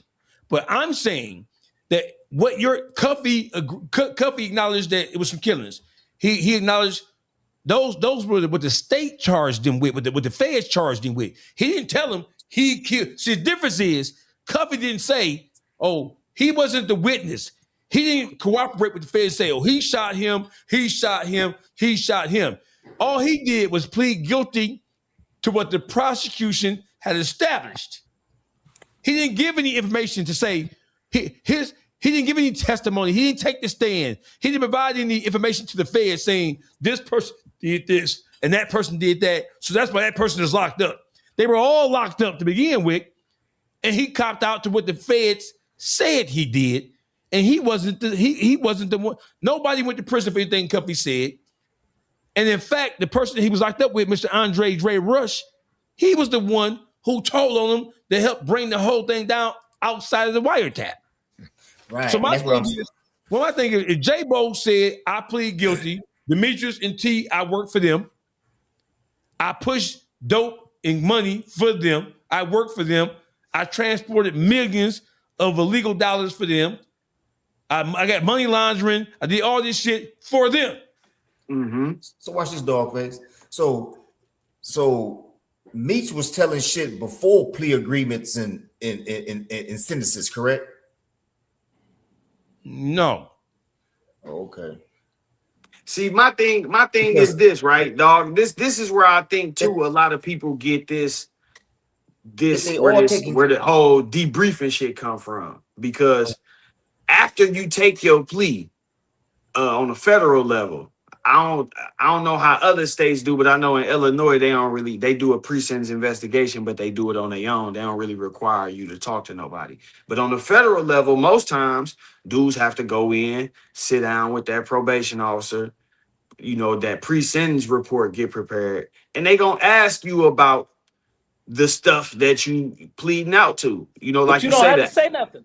No, you don't. You don't. And this is why, Mr. Perkins, if you hear me talk on this topic, in all aspects, even when I've spoken to Wackesha on this topic, I always say, if you really want to know, get the pre-sentence report. You know what I'm saying? Those things are typically sealed. Yeah. And that's why I say all these guys who be saying they solid, you want to clear your name of show me that. I don't want to see your plea agreement, your transcript. Let me see the pre-sentence so I can know if you did sit down in that interview and talk. Because he gonna ask you if you sat down, he gonna ask you, okay, what was their role? What did you do? Let me tell you a better way to assess it. Get the sentencing transcript. That's it. Yeah. But that's what you listen. When you go to Fed and you hit a medium to up your, because they're gonna argue aggravating, mitigating factors. Usually in the mitigating factors, that's something that come up. Yeah. So listen, when you go to listen. So we talk about listen. So there are nuances that we have to examine here. So if we want to know if somebody is a snitch on the federal level, we look at the sentencing transcripts. In the sentencing transcripts, it will articulate if there's a downward departure for any reason, right? Yeah. If you have a 5K1, right? That means that you have provided substantial assistance. Yeah. In terms of my father got one. My father was a level 43, which made him a mandatory life sentence. But the judge said, hey, nobody died on this case. It ain't really no violence. And then he had some aggravating factors, 3553, because somebody claimed that he was trying to have them threaten a witness while he was locked up. But the judge still found mitigating factors that say, hey, I don't think he deserved life. So he got he took his own initiative to give him a downward departure, and he sentenced him still to 35 years. You know what I'm saying? But he didn't give him life. You know what I mean? So it's some instances where you can get a downward departure that's not a 5K1 rule 35. You know, like it's up to the judge. He might just feel like, no, not life. You know what I'm saying? Yeah, I'm gonna give you 420 months, but not life though. I get you. We're judging this whole conversation from the terms of whether a motherfucker is a rat or not. Are you a snitch because you have pled guilty to a crime that Let's define snitch. Let's define a snitch. Are you giving the police, or by pleading guilty to a crime where other people are involved, does that mean that you are cooperating against them or you're nailing them to the cross? Does your plea of guilt, when the charge you're pleading guilty to has other people in it, does your plea of guilt means that they are guilty because you're pleading guilty to what the court said y'all did? Let me say it like this. Let's go back to what you initially said. A 5K1 means that you provided substantial assistance. 5K1, we can all describe, the word snitch is a 5K1. It's built into a 5K1. That's the essence of snitching, is a 5K1, right? So if your guilty plea inculpates and includes other individuals, yet it cannot be used against those other individuals, and more oftentimes than not, it's information that's already known by the government. All you're providing is the confirming source from your perspective, but cannot be used against those individuals. I don't look at that as snitching. I look at that as a person just saying, look, take me back to my cell. I'm going to take what I got. And these guys were in it with me. I would be lying. Here's the thing. I would be lying to the court, which would expose me to another crime if put to that question. Now, I could just tell the judge, look, judge, I don't want to speak on that. Like Mr. Blake said, I didn't want to say certain things. So then the judge says, let's stop this proceeding. Let's go work it out. Maybe we'll take some of those things out. But as long as the elements are met, I can accept your plea. And you can come in, you can allocute on your own. You can say, I'm sorry for the stuff that I did and not mention nobody else. You could do that. But doing that and including other people to the effect that it doesn't really affect those other people's separate cases, I don't necessarily look at that as snitching. It just doesn't, to the public eye and to the streets, it's not really palatable. It's not really, from the streets is gonna say that you actually cooperated or snitched when you plead out. Yeah. And you naming other people saying like, yeah, we always doing it. You know what I mean? Does rule the game. And so, just like I look at D-Tank trades, I'm looking, that's what the street used, exactly what you said, Ruler. He says snitching equals telling the criminal information to the authorities. If you accept that as the definition of snitching, then those plea agreements are snitching. That's it. Right. It's how you define what snitching is. From a lawyer's perspective, if I'm representing a guy, let's say I was representing either Flannery brothers, right? And Chad Brown took a plea. I would tell either Flannery brother, him taking a plea is of no effect to us. It may move the needle psychologically and make you want to say, look, let me take your plea. But let's look at our own individual circumstances, because he's not agreeing to cooperate against us. I would tell them, look, he's not a snitch for our purposes, but for the streets, he may be a snitch. I can't control that. So my question is this. Me taking a plea, does me taking a plea in a case where there are multiple people being charged with the same offenses, does me taking a plea automatically is me acknowledging my guilt in the situation, does that mean that the courts are going to use my acceptance, my guilty plea against my co-defendants? Absolutely not. Absolutely not. So listen, are you telling me that when in in Chad Brown's plea, are you telling me that because he acknowledged that he worked for the Flannery brothers, right? He acknowledged it. That don't make him a rat? Because they can't take that acknowledgement of the crime that he's pleading guilty to and use it against anybody as far as criminal elements, right? For their own separate cases. You got to break each person on an indictment down to their own separate cases. And yes. if he's not coming into court, placing themselves under oath in their cases, then he's not a snitch from a legal perspective. Now, again, psychologically, from the street perspective, from the common, from like us just talking on the street corner, yeah, he's snitching. But in the sense of from a lawyer's perspective, what he said, in my mind, he just took the opportunity to take a plea because he had an avenue to keep his numbers down. He took that plea. He said what he said, and that's not going to be used against him. And that's not going to be used against other people, that is. What advice would you give a defendant who in that situation, he take the plea and then he gets served the subpoena and they say, we need you to just come in and we only going to question you about the stuff that you already pleaded guilty to, what advice? What I'm going to tell him, okay, let's just talk. I'm going to take off my legal hat and I'm going to tell him to go wipe their asses with that subpoena. Just tell them, they can kiss my ass because I'm getting ready to go do time for something and a substantial amount of time. And you want me to come in here and talk about people he probably know and love. You know what I'm saying? Yes. There's a lot of people that have snitched on people that they love. And that's a hard thing to do. And then they're going to have to live with that scarlet letter on their chest for the rest of their life. You know what I'm saying? So, but at the end of the day, he gets no value for coming in. They can give him. I know that for sure. That's a rookie prosecutor. That's a rookie prosecutor that's going to try to serve him a subpoena. He going to get laughed at. I mean, every defense attorney in the world going to be laughing at that prosecutor if he serves this guy with a subpoena and he didn't have an agreement for this guy to cooperate. Because if the guy's not cooperating, he's like, what you going to do with that? You going to give me a year in jail?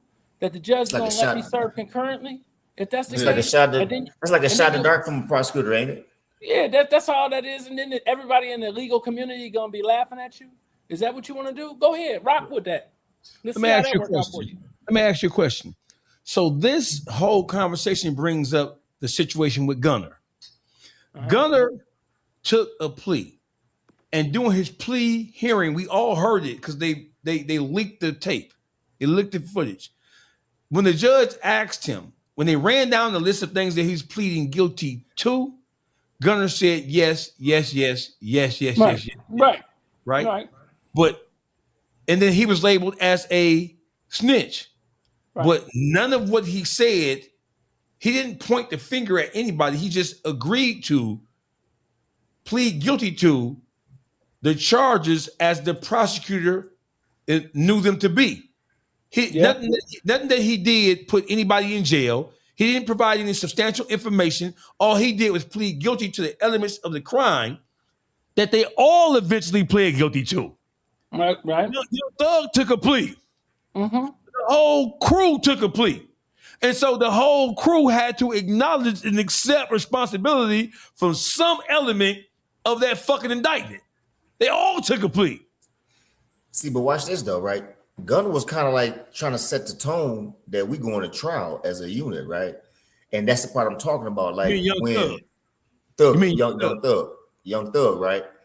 And that's the part I'm talking about, to where Gunner taking that cop, like the psychological part, it makes everybody feel like, man, Gunner then took his cop. You about to take the best shit that's coming, because now the people that's prosecuting us, they kind of know some shit now. Like they really trying to stand on it now. That's the part I was trying to get Mr. Perkins to say that again, to elaborate on. Say that again. Okay, so like the YSL case, Gunner take his plea, right, and everybody else know that he took his plea, right. So they feeling like he threw them under the bus. So now, like the psychological part that you was talking about, they started feeling like, well, I know originally it was like, well, we're gonna stick together. We still stick together, but then they all started breaking off slowly but surely, right? Then when they get to the end, it seems like that's typical. They all, like, once somebody take that cop, everybody trying to find the best cop coming their way. So yeah, they play strong, they play tough, but they always waiting for that cop to come so they can get out of it, because that first motherfucker took that cop and he got this ball rolling down towards us. And that's why I was trying to get you to say, yeah, you say, no, they can't use that shit. They can't use that shit. So it's not affecting the other co-defendants. But watch this. Okay, let's say that it don't legally. They can't use that shit. But do they fucking know though? But do they fucking know? Do all the attorneys walking around that? Listen. Do all the motherfucking attorneys walking around that bitch know that Gunner took that motherfucking cop? He pled to this, and this is what we trying to come at them on. So now we're more adamant at coming at them on because this motherfucker just confirmed, like he was confirmation for us. But here's the thing, though, Underdog. They already know what happened. In their own mind, they already know what happened. Gunner just took an opportunity to take a plea, close his shit out, and go on about his business. No, as far as co-defendants is concerned, expose something to which they already knew or what they already believed. I'm talking about law enforcement and the prosecutor. Right. But that, so what you're talking about, well, he didn't expose anything. He just acknowledged, confirmed. He confirmed it. So he see what I think it means that he told on this shit that got them locked up. He didn't tell them. They was already locked up. It was already locked up. Yeah. See, I think that the thing that had people confused with Gunner was the way they questioned him. Some of the things, it seemed like investigative questioning. Like they asked him, okay, you was in the car, it was you and Thug. They found a gun. Was it your gun? No. You know what I'm saying? So it kind of leaves like, okay, you admit to being in the car, you admit it was a gun there, but it's not your gun. So who else is in the car? Whose gun is it? What they're also doing is a couple of things. One, they're getting a factual basis for him to accept this plea. Right? Maybe they're getting a little more detail than what they need to in order for him to accept the plea. But they're also making sure that Gunner can't take his plea and then later on come back and try to help Thug and say, because if Gunner take the plea and they don't ask him those detailed questions, he can later on come back and say, no, and Thug could call him as a witness and say, that was your gun. And they can't charge Gunner again over that because it would be double jeopardy would apply. So it does hurt the case to a degree because now you're not a prosecution witness, but you eliminated yourself as a defense witness. Perhaps, but he wasn't going to be no defense witness anyway. Yeah, Woody did the same thing. That motherfucker Woody did the same thing when he came to testify, he just dummied up. You know what I mean? And that kind of fucked it up for him. Now see, Woody was apparently somebody who already gave information, right? He gave this information, but yet when he came to court, he came silent. Man, I don't know what y'all talking about. Actually, he got more stardom out of the case than everybody. That's right. He actually helped it in the end. Yeah, he did. Because he can't. Something. Here's another thing. Let me tell you what helped that case. That judge, the black dude, was an absolute buffoon.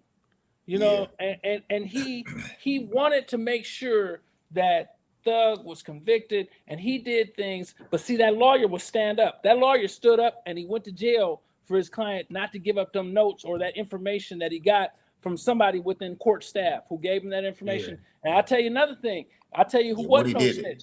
That white boy wasn't no snitch. That lawyer, he wasn't no snitch. Yeah, he did. You know what I'm saying? And see, when the judge got so emotional and so invested in the case, they had to remove him. When they removed that judge, it changed the trajectory of that case. And shortly after they removed that judge, then they came with that cop that got everybody closed out and the case was over with.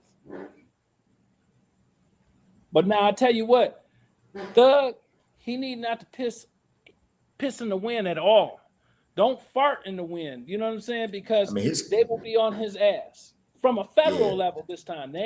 If the feds come at you, they have more resources, they have more time, and they have more information, and they're gonna pony up on snitches long before than the state does, and they're better at it. So switching gears a little bit, we got Byron Blake here now. Byron, you've been going through some stuff. We've been seeing some lawsuits floating around on the internet and stuff, man. What's going on with? I know something happened with your page, man. Break that down for us and let us know where you at with that. Yeah. So what happened is, I was covering the Big U case, and I ran across some information that I feel like points to Wack being an informant. Of course, I had other information on that channel. I had the the 1090 Jake cooperation papers on there. I had the SETI Nash cooperation papers on there. So what happened is these dudes, they come together and, it's a combined effort, whether they actually came together or not, because it's coming from all these different places, but they got my channel removed, and it was under the pretense that I was spreading false information about them. And so they used the bullying and harassment. And I really just filed the civil claims. One, everybody got defamation accusations, defamation for saying that the paperwork was fake or that I lied, because at the end of the day, I consider myself an investigative journalist to a degree, and my platform is built on integrity. How much integrity I have, I think that determines how successful you are when you in this type of situation. You got some people that put out anything, they get the quick clicks and views, and then it's over. But I prefer to be on point. So they launched this assault on my platform, and man, I'm taking everybody to court, civil court. If you said I lied on you, I'm gonna present my case to the court, present my complaint with all of my exhibits showing that I didn't lie and that you did, in fact, defame me. I did suffer some injury because by them spreading that lie and rallying up all of these people, now you got a group of people who really feel like I'm spreading false information, and now they targeted my channel with these complaints, and it caused me to lose my channel. But, at the end of the day, it's just about getting the truth out there. The defamation, I feel like, in order for them to prove that they didn't defame me, they have to prove that I lied on them. So again, I'm gonna bring in all of these documents and everything I have that show what I feel points to you being an informant, and then you can come in and argue your case as to why you didn't defame me. It was absolute truth or substantial truth, however you want to word it. And show me what you got that says that you're not, and that's just the angle that I'm taking with that. Yeah, I think that's a step in the right direction for content creators to kind of fight back. We've seen like the situation with like Tasha K and Cardi B play out. You know what I mean? I do believe in my mind, like you might be a pioneer in this scenario right here, where the actual content creator who's page got flagged and taken down is actually the person behind the lawsuit. Has like Whack 100 or SETI Nash or any of them, have they reached out to you since you filed the lawsuit? Since I filed, the only person I talked to is Whack. Of course, 1090 Jake spoke on the lawsuit, but again, his thing is he wants to avoid the conversation as much as possible, because the information that I put out on him is information that people never knew. They never heard. So he don't want to really, all he's saying is, hey, dude is suing me. Whack, on the other hand, he called me. I think you might have heard the call by now, but he called me, and it's like 3 or 4 times he didn't try to talk, I say negotiate. And I just gave him some basic terms of what I'm willing to do, what I'm not willing to do, what I accept. He said no to that. From that point on, I really ain't even trying to talk to nobody. I did document all of the messages and stuff that he been sending me, as far as you got to serve me and how you gonna serve me, shit like that. Because if it come down to it, I'm gonna apply to have him served, in another manner other than sending somebody to his door. I'm gonna try service through a different process. But other than that, I ain't even really trying to speak to them unless they trying to, comply with what's already been laid out, because everybody was given, I told Jake, hey man, you want to, we can resolve this. Just give me a retraction on the information you put out that was false. Take the video down, none of them want to do that. He don't want to do that, because then that would be basically admitting that everything I said about him was true. You see, nobody talking countersuits for defamation or even initiated a lawsuit process for defamation, because the shit I'm putting out is true. And I'm smart enough to know too that even if I use a police report, I still need to use the word alleged, you know, allegedly, because the shit that's in the police report is just a report. That's not actual facts. Nobody was convicted of that, you know, so it's just one side of the information. Right.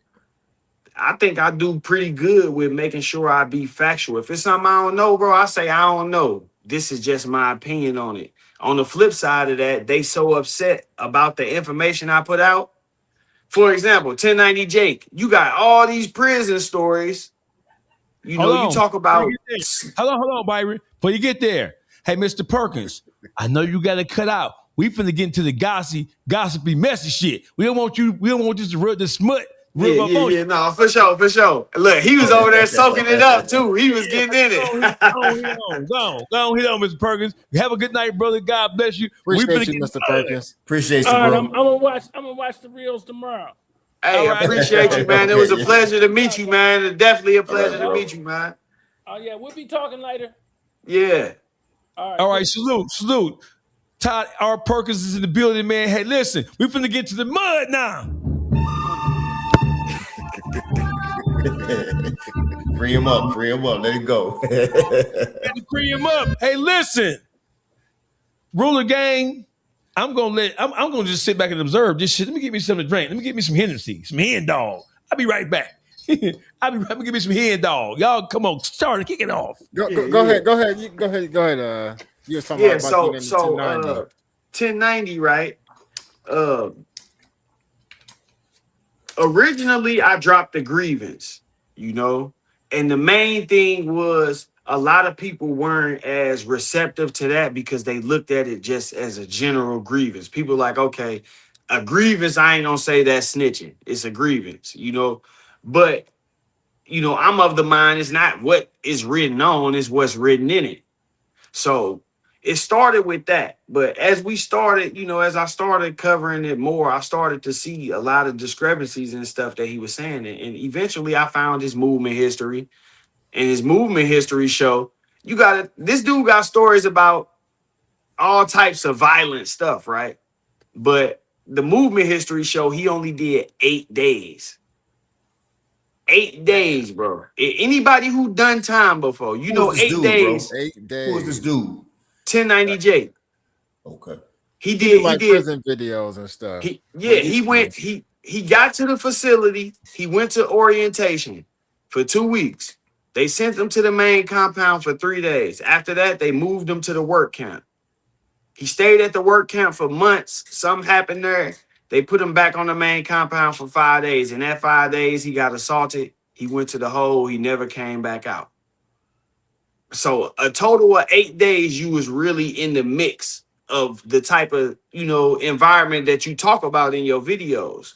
These are things that he don't, if you notice, I say this a lot, but if you notice, if you go through 1090 Jake's page, you cannot find a police report at all. He's never shown you the police report from his case. He pull up everybody else's police reports. He's never, it's always a motion or something along those lines, because the actual police report from his case, it shows you that his family is the ones who cooperated. You know how we talk about snitching, how the streets perceive it? Well, in the streets, if I'm a gang member and me and you go on a mission together and neither of us get caught, but your family suspect that we did it and they tell on you and me, right? You the snitch. Yeah. If you can't stop your family from snitching on me, you the snitch. It's that, especially if you still communicating with them. If they snitching on me and you still calling and talking to them, and you know you gonna get that label. That's just how the streets work. So for him to come out and be the person that's calling everybody snitches and exposing people when you know you got this type of shit in your background, you know, that was the motivation for what I was doing. And I think that that's a part of the reason why he's silent on the topic. People been hitting me up like, man, I ain't heard from him in like a month. It's been about 3 weeks. He traveling around. he also got some other legal shit going on. You know, he in some trouble with the IRS right now. He down like 100,000 in tax money. He owed taxes like 100,000. Not paying them taxes on that monetization Yeah, money. not paying them taxes on that YouTube. He ain't paid. He didn't pay 23. He didn't pay 24. We don't know about 25, but I'm pretty sure if he ain't paid that shit, you know what I'm saying? So and I know this because they putting liens on his property. Damn. You know? So this is the type of shit he don't want. He don't want to magnify and go back and forth in a legal. So, you know, he did what he did. He dropped a video, which I feel like was designed to just try to destroy my credibility. He accused me of some of the most egregious shit you could put on somebody, a street nigga. You know, this nigga said I went in the house and put a gun to a baby head. You know, in today's times, people gonna look at that shit and be like, "Nah, don't fuck with you." Yeah, that's wild. But in reality, with it's a police report. It's a police report. It's an accusation. But if you look at the final disposition, I was never convicted of that. Okay. You know, I only did 54 days on that case. Now, you know, like I know a home invasion where they saying you had an AK and you put a gun to a baby head and shit, you ain't getting out in 54 days. You know what I'm saying? So it wasn't no substance to that shit, bro. Let me ask you a question. Can I ask a question? Yeah. You did a home, let's say, so the theory. So you get, so listen. You gotta frame it. No. I ain't gonna frame shit. Okay. So I'm gonna say some mark this. Right. If I do a home invasion with a chopper, I'm not coming in there for no kids to begin with. If I do it, right? Yeah. But when I get in there, get that shit up. Hold on. Once if I'm doing a home invasion, I'm robbing. Is it supposed to be robbery? Yeah. Oh, once I get up in that, listen. Once I come through that door, and I know you got something, some keys, some money, some good dope, right? Once I come in that motherfucking door, I don't give a fuck what I gotta do to get you to get that motherfucking bread up. I don't know why all these motherfucking police ass niggas be like, oh, I can't believe you put no gun to baby head. I'm gonna put a gun to your, if putting that gun to your baby head gonna make you kick that motherfucking, I came in there for business. So if the only way I can get you to give me what I know you got is me to put a gun to your baby head, I think I might put a gun to your baby head. I'm just telling you the truth. You already know that motherfucker gun to your head and your grandma, your motherfucking granddad in a wheelchair, bitch. Whatever make your ass move. If I come in there, I know you got it, and I know it's in here, and you like make you move. Oh, you half stepping if you don't come like that though. You half stepping. I want to frame what I'm about to say. What I just said. I come in that house. Oh, nigga, it's up. Once I come in that door, once I rule report, I know you're saying Dawgface, don't say that. But I'm telling you, rule report. Once I come in that house. You can't half step. Listen, now, Ruler, I'm an armed robber by trade. You hear me? Ruler, I promise you on everything I love. Once I come in that house, I know that shit in there, and you try to dump, and I know what's in there, and you got an old lady, listen, I grew up watching mob movies and shit. I'm going to get I'm gonna take your cut the finger off. No, and I ain't got time to be playing with you because you kind of tough. You grown. So I'm going to go where your weakness is. Mm-hmm. So if that mean that baby, I ain't advocating no, but I'm just telling you the kind of robber I am. Once I come in that house, ain't nobody no human being to me when I come in that house. Everybody is a victim if I don't get what I want. Now, if I get what I want, I'm leaving. I ain't trying to do it, but goddamn it, I'm gonna tell you. You ain't got long to comply. When I come in that motherfucker house and stick up, you ain't got long to comply. Hell no. You don't have long to give me what I ain't got time. The longer I'm in there, the most subject to get arrested I am. Byron Blake. I said, if I run up in your house tonight, and I know you got some work and some money in there that I want, and your son, you got son? Yeah, for sure. Your son in that house. I know the game. I know the game. Shit. I'm saying this because I can't believe I ain't saying you don't strike me as the kind of brother that be on that kind of tip. I'm talking about me. Yeah. Once I come in that house, it's on the floor. Yeah, no, for sure. And that was my argument. That was my argument with the way it was presented, because that's what shows me you had malicious intent. You couldn't find no paperwork of me telling on nobody. You know, the normal little shit that they pull on people. You know, you get to talking and they go, oh, well, look at this. He made us. They couldn't find not a trait. I told you, even with my brother, I told them, if I got to say that shit, I ain't going. And he was with me. Bro was ready. He was going to go. It's my little brother. He going to go with whatever the plan is I say. But I'm still just like, no, I ain't saying that. So once they realized they couldn't do that, then it became a game of how can we discredit him? How can we make him look so bad?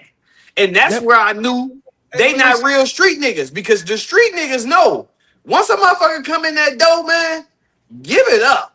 Ain't no rules. Once I get in there, I know it sounds horrible, right?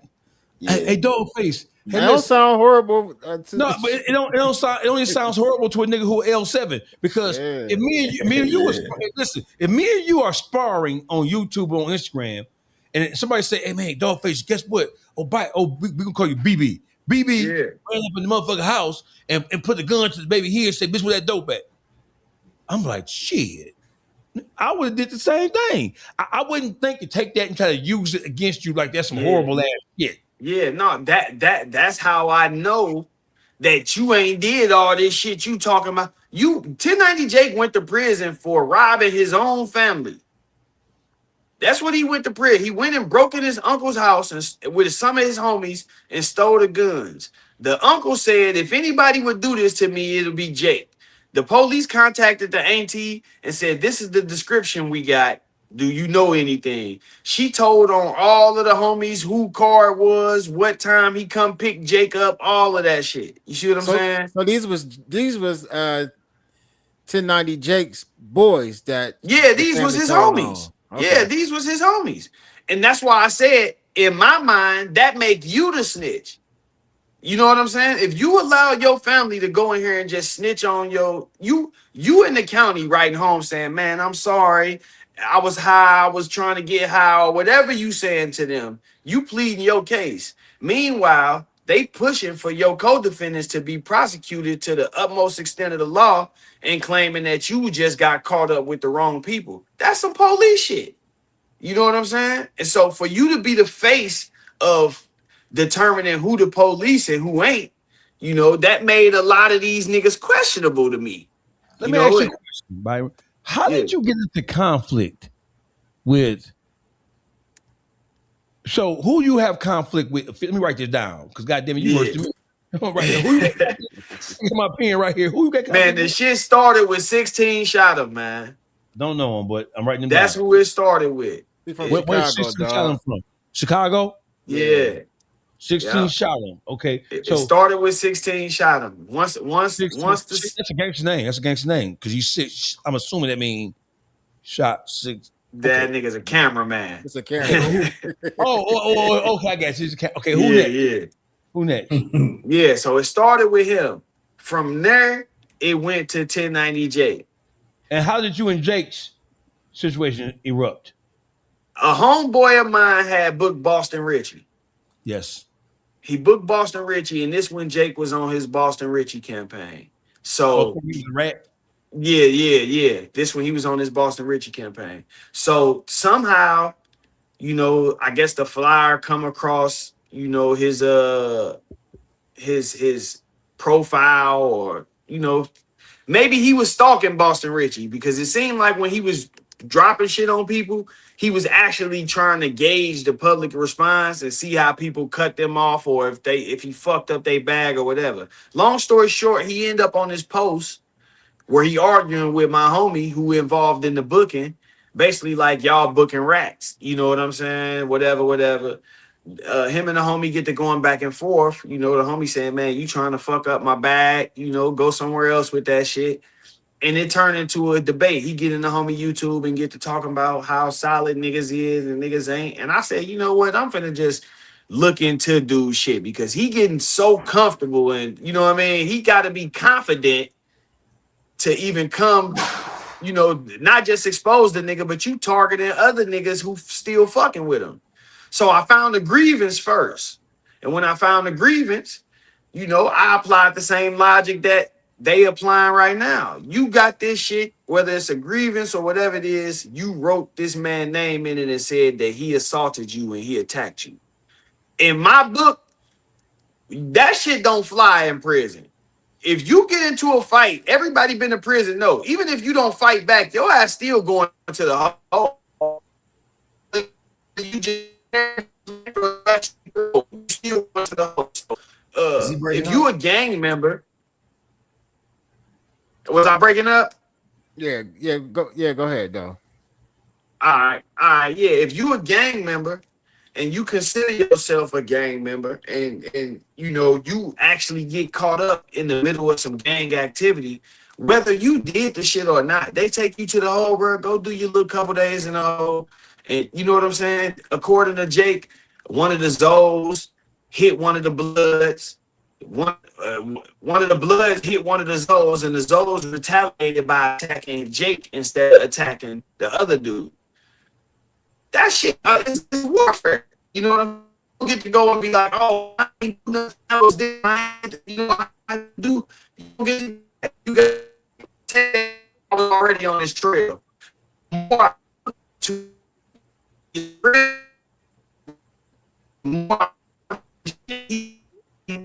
He in the Matrix. Yeah, he got to pay that AT&T bill. You in the Matrix? No, he just in the Matrix. It probably slowed down. Yeah, it's on me. Can y'all hear me? Yes, sir. That motherfucker Metro PCS. You get Metro PCS St. Louis? Yeah, you funny as hell. T-Mobile. Hey, but yeah, so as I look through the history and the paperwork, I started to see like, damn, this dude it's no way, bro. You know what I'm saying? Like 8 days ain't enough time for you to slit somebody's throat, get stabbed up, your homie stabbed somebody else up, you engaged in a war with 3 different gangs. 8 days is not enough time for you to do all that shit, you know? And after the 1090 Jake shit started to, you know, gain legs, I started seeing guys like Seti Nash and other people who trying to get close to 1090 Jake start to try to negate the shit that I was putting out. You know, it was subtle, it was a slick way, but it's always I put out something and then they'll come with something that's contradictory to what I'm putting out. They wouldn't say my name, but I could tell your intent is to discredit what I put out. And then I looked at his shit and I started noticing, damn, most of the people who doing this, they all are the same type of person. They you know, they all engage in similar, the main 2 niggas, 1090 Jake and Seti Nash, that's running around here pulling paperwork on people. You niggas got bad paperwork, you know, and that shit went on for like 2 or 3 years, you know. It was going on, the little back and forth or whatever you want to call it. It was going on for a while. Jake was upset at how many videos I made. But if you got 900 videos, nigga, and I got to break these videos down, it might take me 100 videos. You know what I mean? Because you got 1,000 of these motherfuckers. So we got 16 shot on 1090 Jake. We got Seti Nash. Who else we got on this list? And Wackesha. So listen. Because he became damn near like the ringleader for them. You know, it's like watch this. So listen. We're gonna do a trade. I'll trade you. I'll give you 16 shot on 1090 Jake and Seti Nash, and you give me no. I'll give you Wack.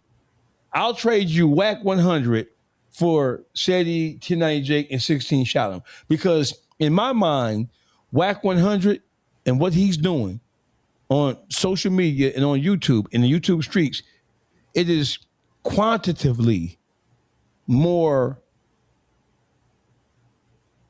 detrimental. Wack 100. I was gonna say damaging, but detrimental is a good word too. I don't even put 1090 Jake in.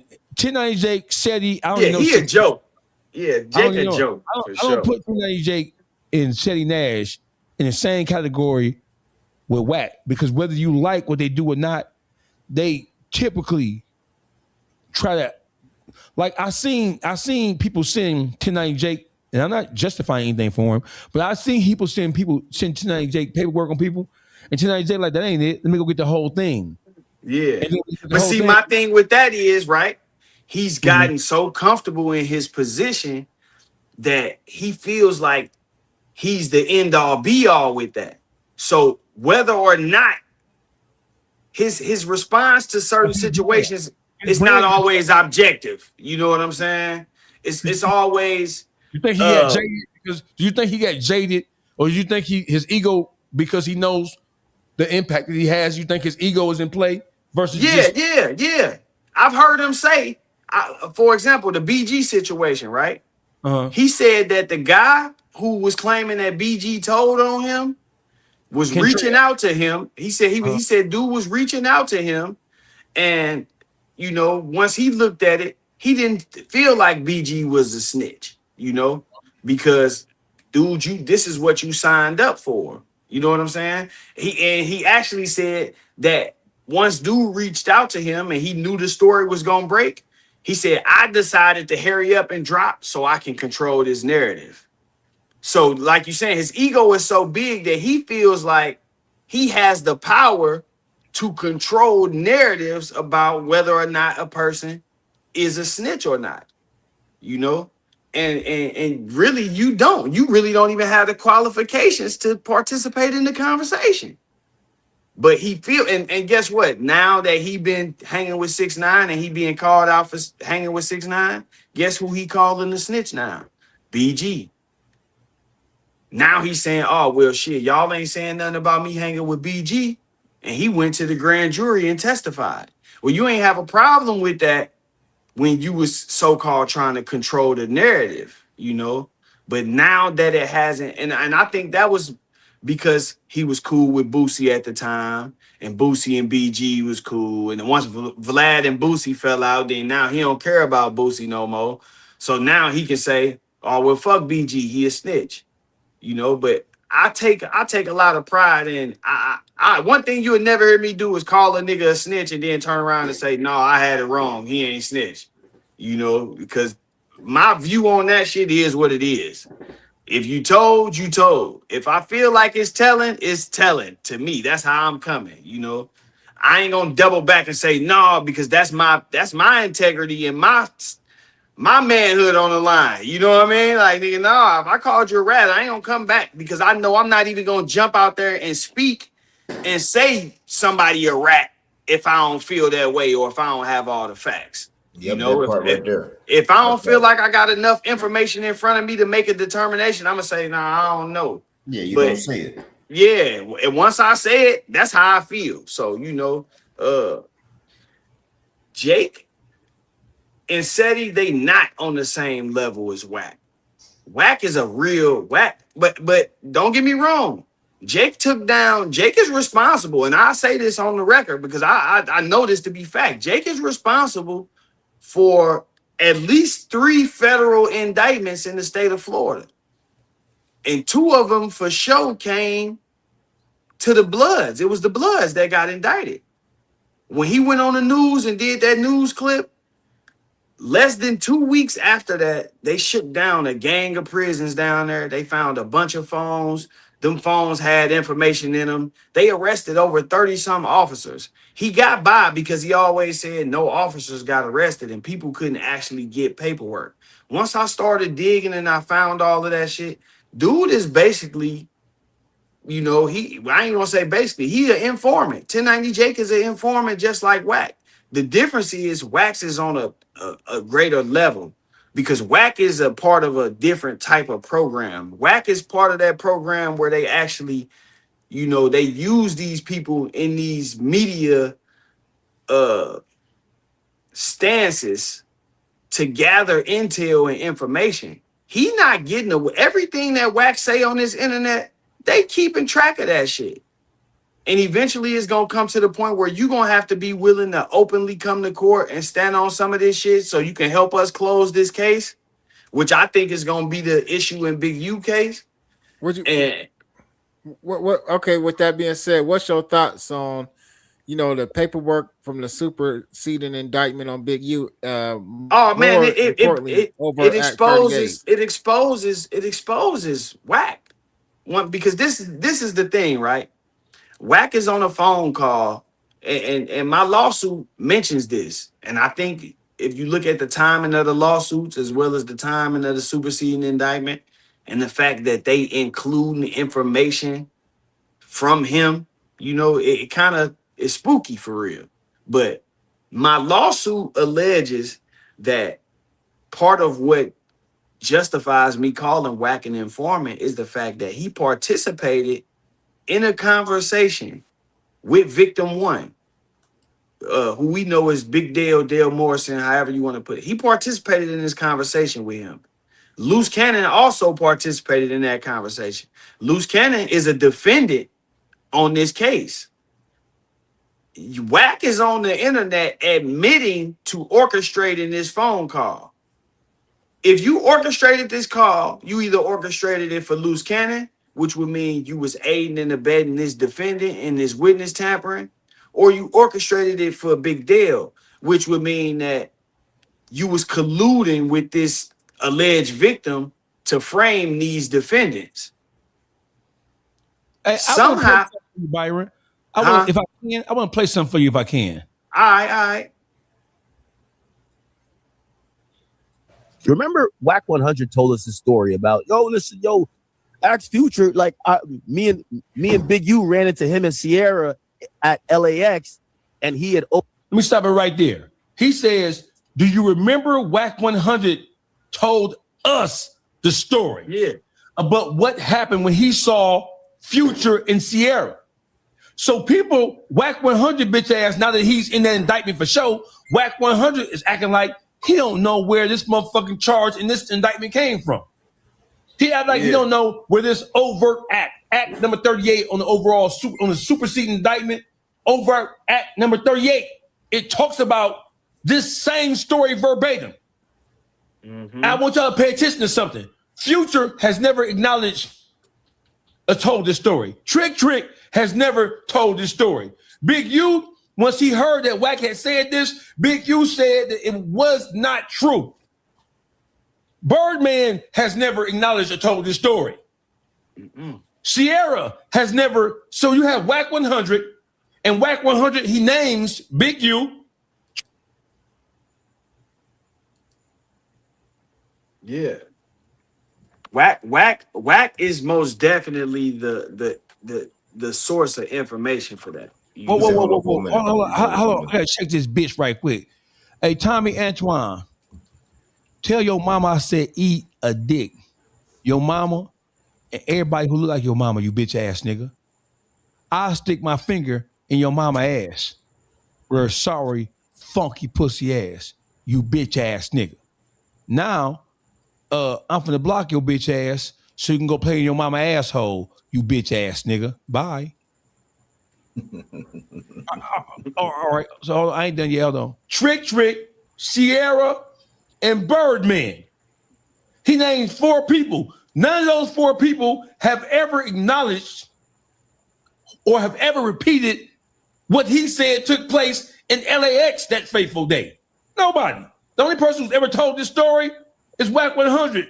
Now listen to academics acknowledge that he told the story. Wack 100 told us the story about, ask Future, like me and Big U ran into him and Sierra.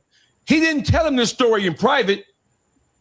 He told this story out loud, aloud on Clubhouse. He also repeated this story wherever he could. Just the same shit that Loose Cannon be doing. Loose Cannon is in prison or is in the federal holding facility right now because he talked himself into Big U's federal indictment. Listen, Loose Cannon wasn't even around when the things that Big U was being charged or being accused of doing, he wasn't even around when these things were happening. He came later when Big U was already in full stride with busting the moves that they say he was busting, the moves he said he was busting. So Loose Cannon injected himself into the situation and he got himself indicted because he told stories of criminal activity that he was involved in that had something to do with that was orchestrated by Big U. At LAX, and he had owed Trick some money. I chased. Wack told the story about owing Trick some money. Nobody else told this story. I need y'all to pay a fucking attention here. Watch this. Wack 100 told us this story about, Axe Future, like me and Big U ran into him and Sierra at LAX, and he had owed Trick some money. I chased Future, and Future was running from me through the whole thing, and I chased him onto the jet bridge. That's got to be a lie. That story sounds so much as a lie. Well, the feds have now put that story in Big U's indictment. Stop right there. The feds have now put that story that Wack 100 told into Big U's indictment. I'm gonna ask y'all a question. I want y'all to tell me if I'm lying. Jump in the dog. My chat's called a dog pound. Jump in the dog pound.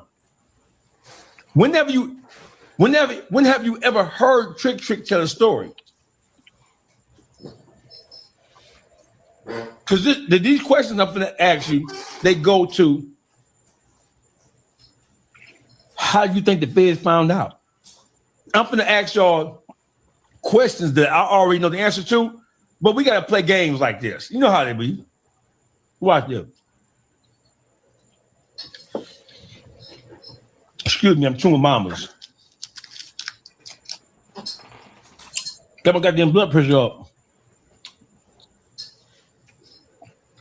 I'm gonna name some names.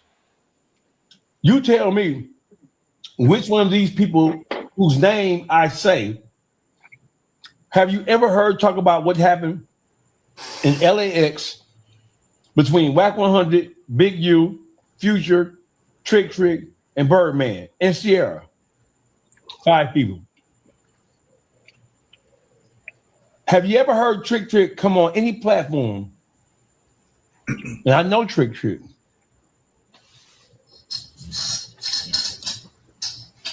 I know the whole goddamn family, respectfully.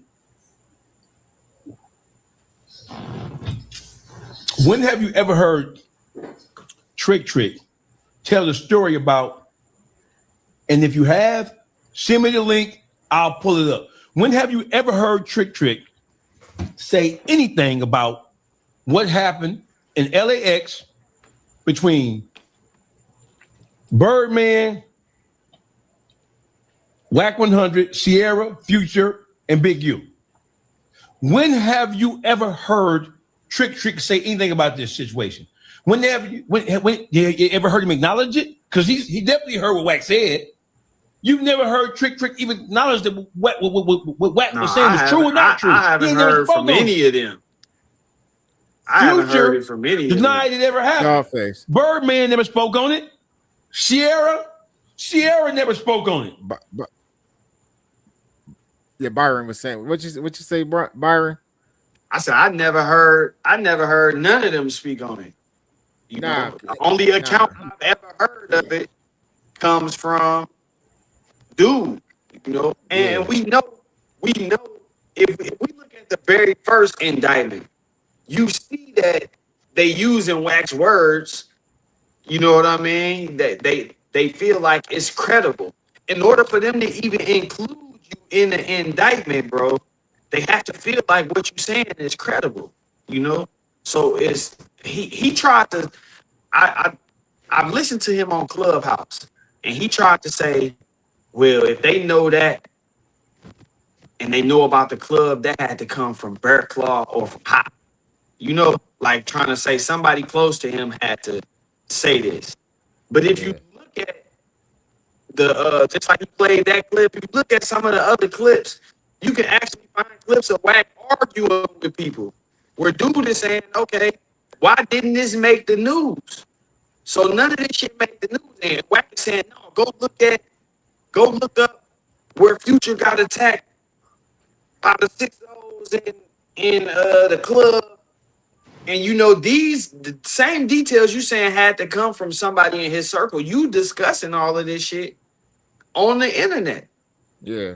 They called you about the Jay Prince situation. That was something that happened on the internet. So we see a pattern of you discussing topics on the internet and then making it to somebody in the FBI's desk, whether it's, you know, a handler or an investigator, whoever it is. Every time you talk about something on the internet, the FBI getting up. So with that said, once you knowingly continue to do this type of shit, now, bro, it's no question. You telling. You know what you doing. If I know the feds is sitting on these niggas' corner over here watching them, I'm not finna keep going over there every day trying to catch some of their customers and shit. You know what I'm saying? Like, I'm cool. But every day you get on here and discuss crimes and situations that you say is criminal shit, and you talk about how people did it and what you did, and I really think the government is getting to the point where it's like, okay, they gonna force his hand. Like I was saying with the Big Deal shit, you either gonna be a witness for the government or you gonna be a defendant.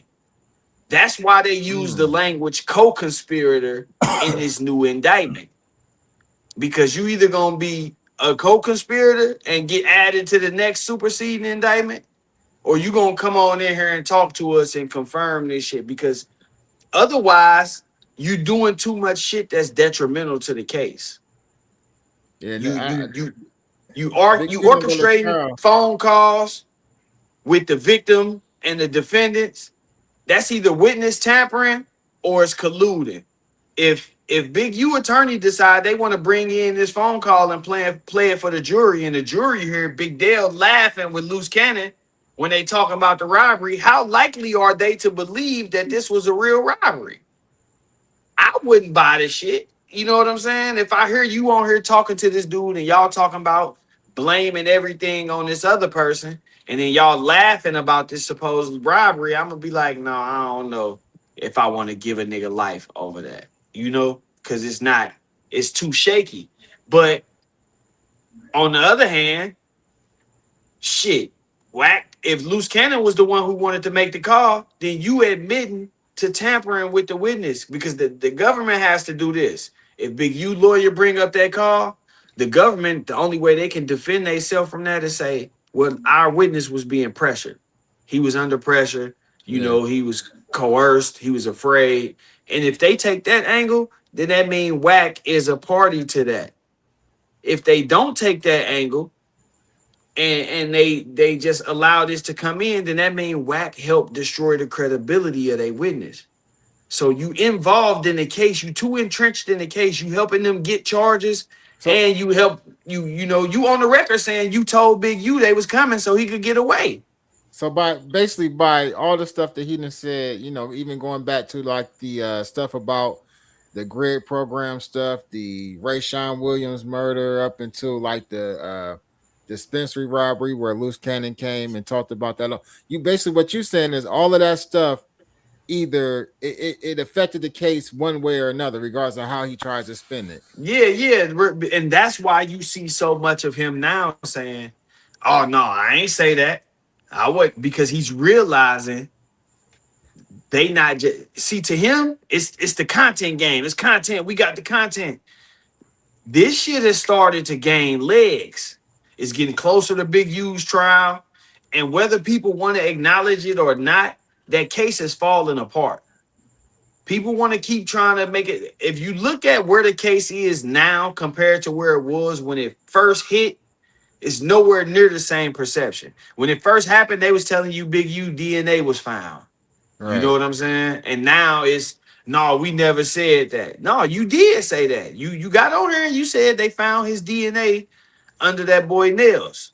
And now that's turning out to not be true. They said left cell phone data put him at the scene. that's turning out to not be true. When you go to the loose cannon situation, now we finding out Big Deal was renting a house from Big U. You know what I'm saying? And it's a bunch of other details that people don't know and didn't know at the time that made the case look more serious than it is now. I always say the most serious thing that I see that may stick is the financial shit. You know, that's the one thing I see, and not that they was stealing money or embezzling money, but just the way he was transferring the money. It makes it look criminal. You know what I'm saying? But other than that, the rest of that shit is really circumstantial, and they jumped out there, I believe, based off the fact that Wack had put out so much misinformation, and that misinformation had gained legs so much. You got people who really feel like they have to choose between Nipsey Hussle or Big U. It's a lot of people that feel like that, and because people feel like that, they give credit to a lot of shit that Wack says about Big U. You got people who will hate Wack and won't listen to a word he say, but if it's about Big U, they tuning in. You know what I'm saying? Yeah. Now, they tune in. Do you so going with the saying that, like, listen, the case isn't what they thought it was from the beginning. Because like you said, when it first came out, it was like, man, Big U was cooked. But now we're starting to see them. Now they got this superseded indictment, and some of the things that we seen in these overt acts is based off of things, like you said, that came off of social media. So when I see this overt act, do you feel like that particular situation is going to be something that's going to be used in court if Big U goes to trial? Yeah, hell yeah. They need it. See, this is the thing. Most of the shit in the indictment is fluff anyway.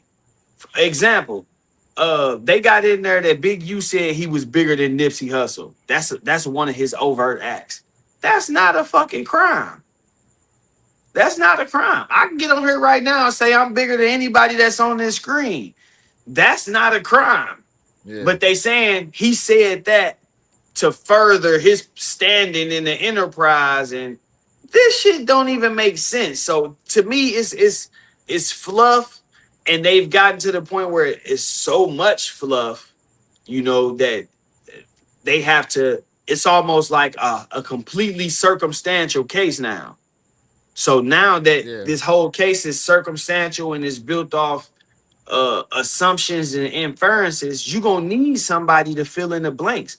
Wack is more than likely, I want to say it's a 99% chance he's gonna be subpoenaed to testify at this trial, because a lot of the information that they have stems from him. Even if it comes from somebody else, they learned about it through him. For example, the agent, they have a motion to suppress coming up, right? On this motion to suppress, the agent has to testify. He has to lay a foundation for the things that he put in the affidavit and why he believes them. So when we get to the specific part about him saying Big U was, his MO is to rob people and give them back some of the proceeds, so they can continue working, and then he can have something else to rob them for later or whatever. When they lay that out, they use Wack's words to corroborate that. They use Wack's specific words when he said to Loose Cannon, you know why he gave dude the 40 back, right?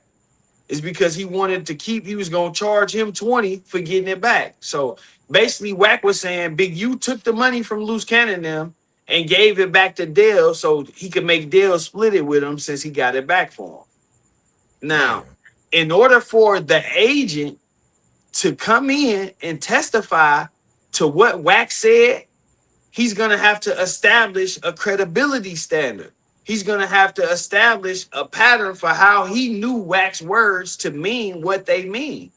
Unless Wack is going to say, yeah, I talked to this agent and I told him this, then the agent is going to have to go through and say, well, I based this off of something that Wack 100 said. I believed it because Wack has a history of being with Big U and this and this. And then they're going to have to eventually bring Wack in, and he going to have to lay out that same shit that he laid out to them agents or whoever he talked to in the beginning to make them believe that, because they can't, if they put that in there without ever talking to Wack and establishing that he knows this and how he knows this, then that search warrant is dead.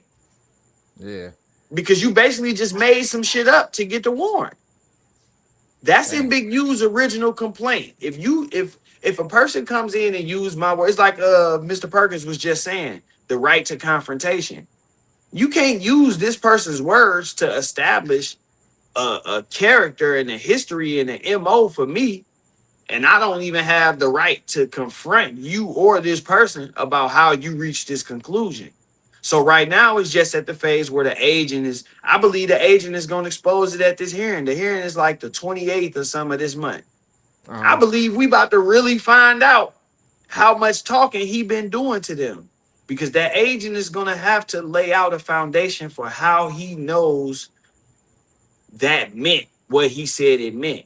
And the only way I think he can do that is by saying, Wack told me this, or, you know, Wack divulged some type of information. But as far as what you was asking, that overt act, he's for sure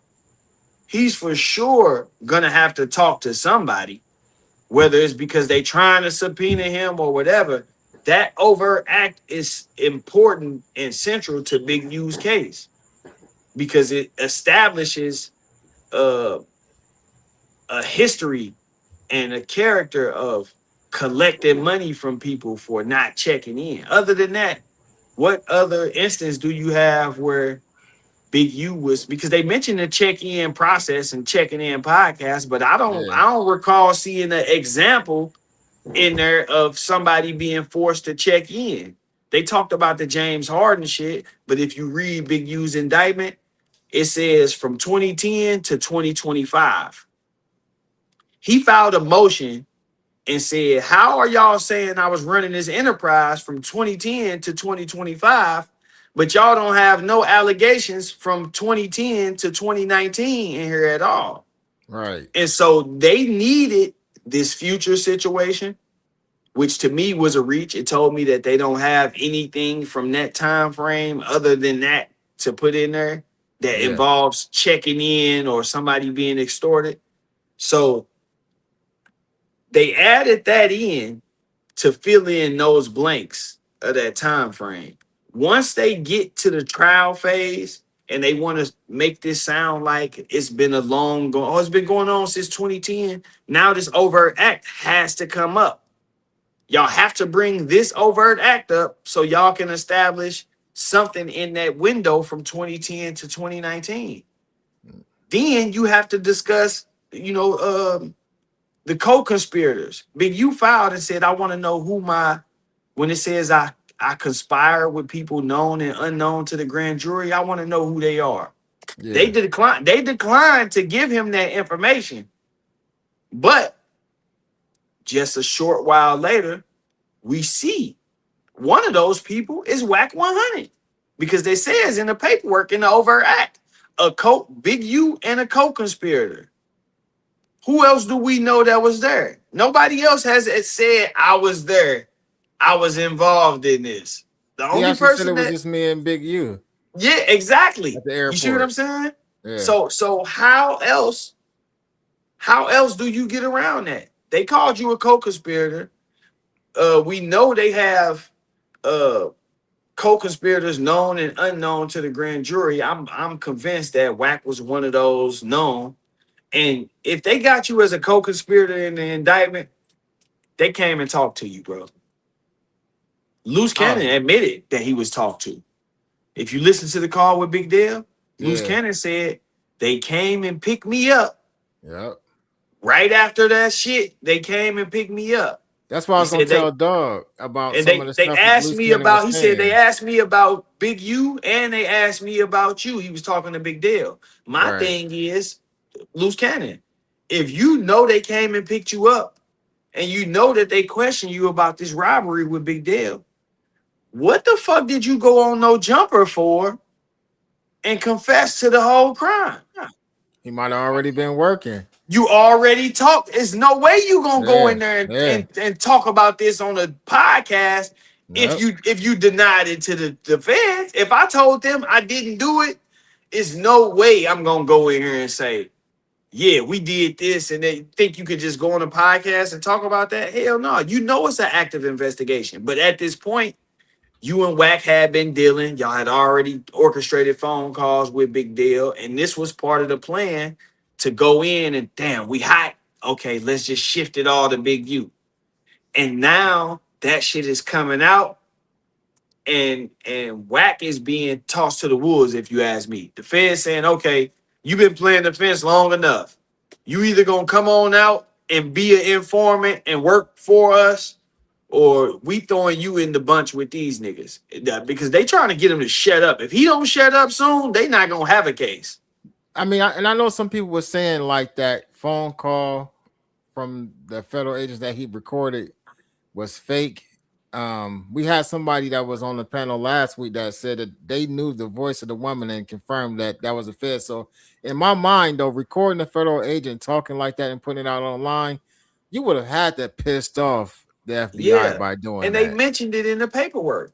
Yeah, they mentioned it, and they said, well, we believe that if we release this information or we conduct this investigation like this, that the information will be leaked. You know, now think about this, bro. If you leaking information and if you recorded a phone call with the FBI, an investigative phone call, and you put this shit out, why don't they bother you? If you pissing them off like this, why don't they bother you? You know, the only thing I see is because you still being of use to them. yeah. You know, if without Wack, they not able to amend this indictment and include this future claim.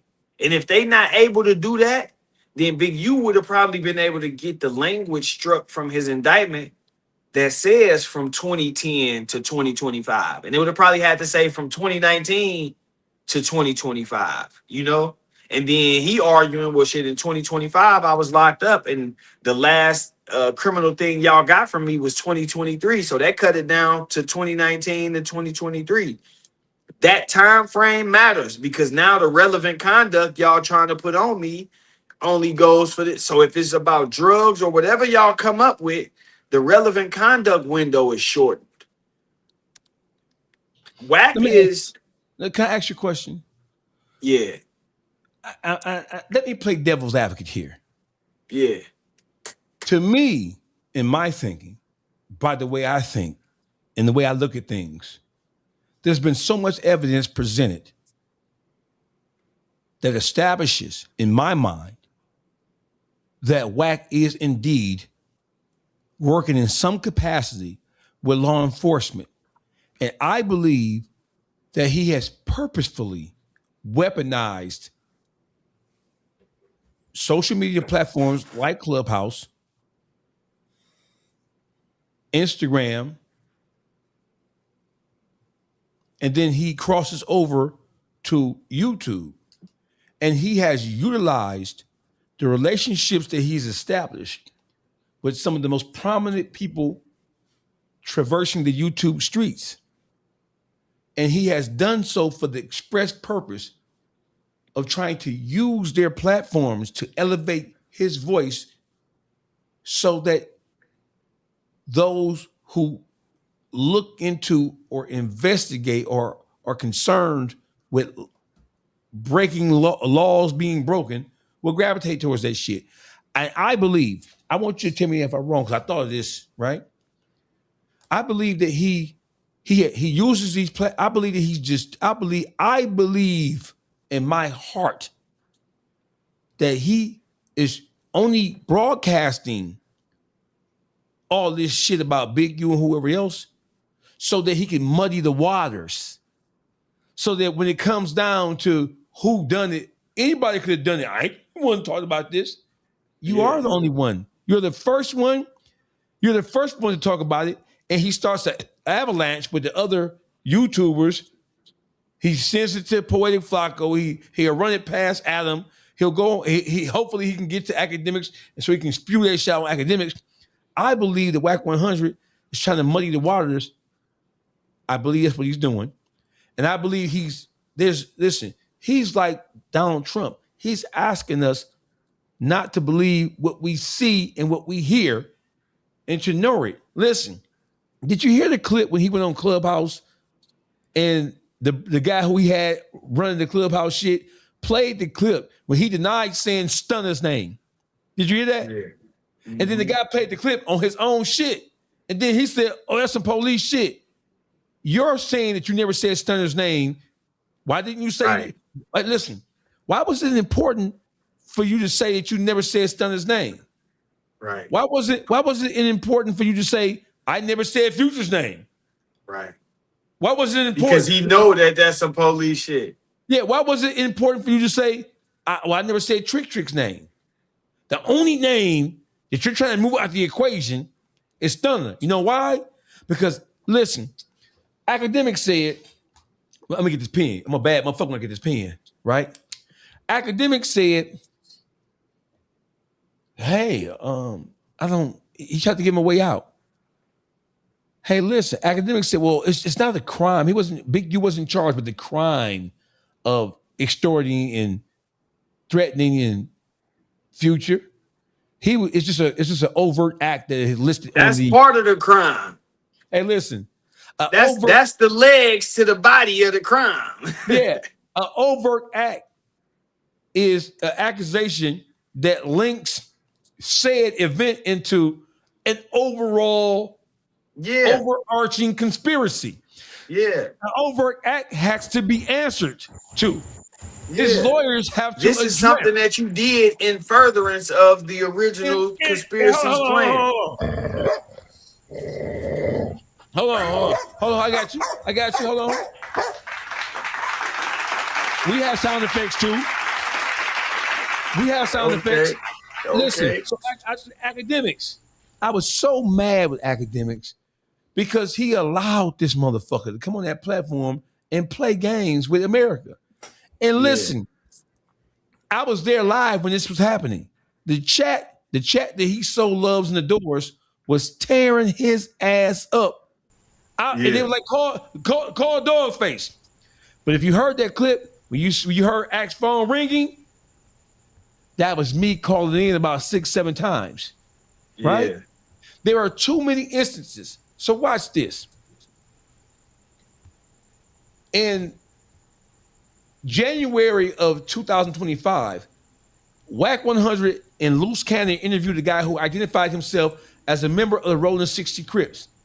And this guy told the story while being interviewed by Wack and Loose Cannon that Big U hired them to steal a U-Haul truck full of $40,000 worth of Christmas toys from in front of his house. They asked him, well, how did you guys get the truck? He said, oh, Big U left the keys to the truck on the dashboard. Oh, well, how are you going to get paid? They asked the guy, and the guy said, well, we were going to get paid on the back end because once the truck got reported stolen, they're going to start a GoFundMe. And because it's a Christmas thing and because it's the plan on the emotions of the kids, then he was going to pay us on the back end. How much were you supposed to pay y'all? $20,000. They interviewed this guy. And they took the audio and put it on social media and put it on YouTube. Last time I checked, stealing a U-Haul truck by itself was car theft. And when you add the $40,000 worth of merchandise in the back of the motherfucker, it takes that to a grand theft auto like the fucking game, right? And then you're talking about a conspiracy to do this. So the Crip, the guy who identified himself as a Crip, when you say that you conspired with him, he left the keys on the dashboard, you stole the truck, and then you incorporated fraud because you're gonna initiate a GoFundMe fraudulently to pay for something or to get people to pay to get the public. You're defrauding the public to reimburse you for something that was never stole, and then you're going to take the toys that were in the truck that you still have, and you're going to fence them off somewhere, or you're going to just the whole point is just going to take the money and then they don't even know that the toys that were in the truck are being brought back. That's one. Number two, he went on Adam's show, and he sat right next to Loose Cannon again, right? And he prodded and pushed Loose Cannon into telling the story about how Big U called him and told him somebody had just shot Nipsey Hussle dead. And looks like 060 on set, on gang, on hood, with his retarded bitch ass, right? So he says that he called Nip, because Nip is married to his cousin, his words, not mine. And he said, Nip answered the phone. So like, oh, what's up, Nip? He was shocked that he answered the phone based on what Wack had just told him. And he says that he never called Wack back and said, man, you just gave me false information. He never said that he never told Nipsey that he just got a phone call from Big U. Yeah. Then he said a half hour later, he got a phone call saying Nip was dead, Nip was dead. So Wack asked him, what does that mean? What do you think that was about? He jumped the gun. He's saying that that's a murder plot because you're saying that he knew about the murder beforehand. Right. And you're saying he jumped the gun. You're putting a murder on him. Mm-hmm. And you went to social media and you went to YouTube with all this shit. I can name 5 other instances where that's why I say that the Nipsey Hussle in the future shit, that's more like a marketing strategy from the feds, if you ask me. You know, they know that for one, Nip and Big U was kicking it after that. I get people be trying to find their different ways to, but this is the thing. If you gonna give a nigga his stripes, you gonna respect a nigga gangster, you gotta respect it. If you say Nip was a real nigga, then it's no way you can say, oh, he was getting extorted by Big U, that's why he still had him around. You see what I'm saying? If his brother came out and said, man, I done shot at these niggas to protect my brother and defend my brother, there's no way you can say, oh, well, you know, he only had Big U around because he was afraid, because shit, they done already went at it with him. You know what I'm saying? So the Nipsey Hussle shit, like I was saying, it's not a crime to say you bigger than Nip, but they want the public to get so involved in this narrative that it's Big U versus Nipsey, because that's what they using to attract eyes. Wack is a part of, if you ask me, they got this little program, right, for informants, where they allow them to get out here and get involved in certain shit, even go so far as certain crimes. Yeah, certain crimes where they allow them to. Whitey Bulger, and then facts. There are facts. There are Hell's Gang. There are biker gangs, not hell, but there are 1% biker gangs who have. Yeah. Hey, listen, there are numerous mobsters. Yeah. And drug traffickers. Greg Scarpa, shit. Greg Scarpa, he was a killer and an informant, and they knew he was killing at the same time. I got a question. So I know. Oh, I know. I have a question for you guys. Right? I have a question. Wack 100 has a problem with the Crip organization in total, all of it. When he's questioned and pressed about telling, and when they point out the fact that all this shit, it looks like you're telling. The first thing he say is, on Pyru. Ain't no Pyru on Dawgcase, it's all Crips on Dawgcase. Ain't no Pyru shit. Mm-hmm. It's all Crips. He's pointing out that it's Crips that on the case telling, while at the same time simultaneously ignoring the fact that a couple of these motherfuckers are motherfuckers that he helped build up to a level where their voice would be heard, right? Why does the Crips, I don't care what set, why isn't there a nationwide order coming from the motherland of gangbanging? Why isn't there an understanding amongst, I know all Crips don't get along. I know the neighborhood don't get along with the rolling, and maybe the gangsters don't get. I get. I've had a crash course on what Crips. There are more Crips beefing with each other than there are Crips beefing with Bloods. I get it, but I think that Wack is taking advantage of the disenfranchisement of the Crips, and I think that he's using them against each other. So I'm confused as to why, when the Crips see Wack coming, is it that he picks the low-hanging fruit amongst them who are starstruck and want to be famous. So the allure of putting them on No Jumper and having them come on Clubhouse and exposure shit, is the allure of that greater than the warning that he presents when he tries to talk to you?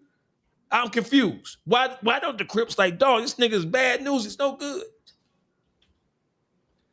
Man, I couldn't say, man. I think Wack in general targets people who seeking opportunities. You know But what I'm saying? He got a Byron, he got a thing for the Crips, bro. And I hear tell that his wife is soon to be ex-wife, Kimberly, the one who has everything, the one that he's seeking spousal support from, the one who's the brain of that operation. And by the way, have you seen Kimberly, his soon to be ex-wife? Have you seen her? No, I never seen her. Very beautiful black woman, right? If you take Kimberly as she is, Wack's soon to be ex-wife, and if you put a picture of R&B after all this, there's a striking resemblance. I think that Wack is trying to build her into what his soon-to-be ex-wife is. Y'all saw her, bro? Ruler Report. You seen her? Yeah, I didn't see her before. Doesn't R&B after the surgeries remind you of her? Where's her Kimberly Ross official? Let me show you guys. Yeah, he got a. I mean, you know, it's a type. It's a type there. Type is an understatement. Yeah. Hold on, let me show you this right here. Now you tell me, Byron. You tell me when you see this right here. You tell me, it's some strange shit going on over there, man. It's some strangery going on over there. You see this right here? Hold on, let me get rid of it. You see this? Look at this, bro. Well, I'm gonna show you something. Look at this. Hold on.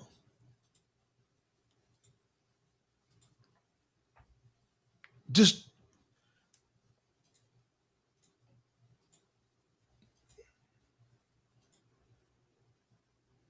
I think that he's trying to, and even the hair. Look at this. Now, come on, bro. I think that he's trying to build a bear, respectfully. I think that he's trying to turn R&B into. He clearly understands that this woman is the brains of the entire operation. What do you guys think? Is that a conspiracy theory on my part? What is that about? You know, niggas be always trying to, you know, maybe he trying to, you know, what it's called, upgrade the older model. You know, you probably think, let me go get something younger, but still try to turn her into this, you know, and then maybe he feel like he can control, you know, the assets and the shit a little more. If he's seeking spousal support, then we know who the breadwinner is. You know what I'm saying? We know who got the bag. Maybe he feeling like, man, if I can put her in that same position, then I can have that same bag, but control it also. You know? Man, that dude, he a piece of work. He a character for sure. But one thing I can say is that I've noticed here in the last 30 to 60 days, that shit is falling apart. The image is falling apart. The ability to deceive people is he's losing it because more people are being brought to the light. More people are starting to see the truth. And it's getting harder for him to hide because it's so much more emphasis being put on it. Like this situation with Future, a lot of people love Future. So you got to think when this shit hit, it comes down, okay, you getting charged with this overt act. Who the hell telling? It got to be Future, Sierra, Wack. You know what I mean? It's only so many people that's involved. We know it's not coming from Future, and the people going to argue that it ain't coming from Future. The people Sierra got a fan base. Them women going to come argue for her. You know? And we know goddamn well Trick ain't finna acknowledge no motherfucking scheme. Exactly. right? Exactly. Here, I have another question for you guys, if I may. So listen.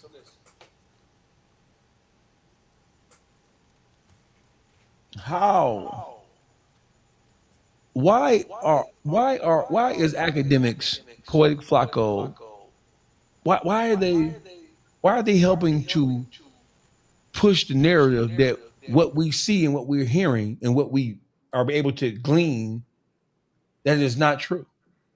Why? Because if they don't need him, they build platforms without him. So why? No, it's like this, right? When we just had the attorney on here, one thing that I noticed is that, you know, he was arguing he was presenting his situation and his opinions from the perspective of a defense attorney, which I respect, because you gotta take that route. You can't get on here and say, well, this is snitching, and then turn around and advise your client to do it. You know, your client who say he a street dude or he a real dude, you know what I mean? You can't turn around and say, yeah, well, look, go ahead and take that. You good.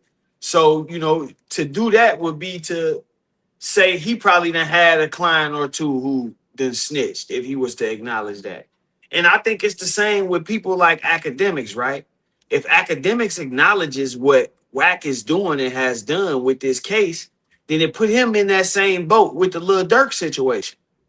Because a person would have the mind to think, okay, why the hell would you get Durk up here and ask him about sliding for Vine? Even though Durk had the right to not answer the question and could have skipped right over it, why would you get up on this podcast and ask him about it and then put it out? You know, and if academics acknowledges that what Wack is doing is a form of open source reporting and feeding information to the feds, then it put him in that same boat. And they don't want to be in that boat. Even though we've seen the Trap Lord Ross, the little chart that he made about Young and Ace and Case on them, that shit made it to the trial.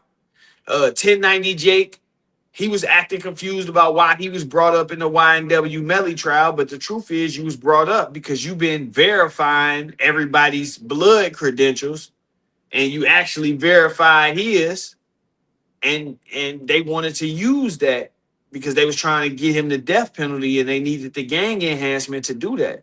So these dudes all know that this shit get brought up in these cases, but they don't want to be known as informants, or they don't want to be known as open source reporters, people who provide information or who collect information that law enforcement can later use. They don't want to be known as that. So they try to find a way where it's like, okay, he did this, but it wasn't like this. And it ain't no in between. That's why I think the streets and the internet mixing is one of the worst things to happen to the internet and the streets. Because so much of this shit, this conversation gets brought up so much, it go on so much. And it's always picking and choosing. It's always, like my man said, Underdog said, how the fuck y'all gonna be mad at me for coming up with a story that might get me out? You know what I'm saying? Like, how if I'm locked up and I got 30 years and I got a way that I could probably talk myself out of this shit, how can y'all be mad at me? On the flip side, you got people who gonna say, nigga, if you got that, even though all of the evidence was against T never get in the spotlight if you don't get out here running your mouth trying to be all flashy and shit. You know, so it's so much of a debate. It's this side, it's that side, and by coming to the internet, it makes for good content for people. We could have this conversation for 72 hours straight, and we could bring up a bunch of different names and different, you know what I mean? We could run a marathon on this shit. Never run out. Real Spill has a couple of questions for you. I'm not bringing anybody up tonight, but Real Spill, if you have a couple of questions for Byron or for anybody else on the panel, just put them in the comment section. They can see them, and if they would choose to answer them, they can answer them. Just put them in the comment section. Comment section rock tonight. This is Dawgface TV. This is real life unfiltered. We have Byron Blake, we have Underdog, and we have the motherfucking chairman, the vice chancellor. Ruler gang, Ruler Report, the building. For those who are asking questions, my phone's blown up. Where is part 2? Where is part 2, part 3, part 4 of the James Harden deposition? Tomorrow, rule of the gang. What time tomorrow are we dropping part 2 of the James Harden deposition? What time? We've been doing this like 8, 9 o'clock thing. I say we stick with the same time. I think people are getting used to seeing us at the same time. So no, but you asked us to set, you set the time, and then you get to smoking that motherfucker. I was on time today though. I was here before we started. No, you wasn't. No, you wasn't. You said 9 o'clock. I did say that too. Yeah, so what time tomorrow do we see James Harden deposition? Tomorrow, what time? Because if we don't listen, if we're not on time, it ain't my fault. It's Underdog's fault. I'm like Wack 100. It ain't my fault. One of them niggas' fault right there. Yeah. I'll be here for sure. This motherfucker like an hour early. I just be sitting there like, man, hey, he get tired. He leave me in this motherfucker by myself. I had to hang up and we come back. Hey, listen. Tomorrow we're doing part 2 of the James Harden deposition. It's going to be 3-4 parts of it. Tomorrow's part 2. Not gonna be 3 parts of it. Tomorrow's part 2, 9 p.m. Eastern Standard Time. Tomorrow, Byron Blake, I'm going to give you the honor to take us out. All right, say less, man. Shout out to everybody. Shout out to Dawgface, Ruler Report, Underdog, man. You know what I'm saying? Appreciate y'all having me on, man. If y'all looking for me, make sure y'all hit me up on IG at official Byron Blake. I saw somebody in the comments said, how can I get another channel?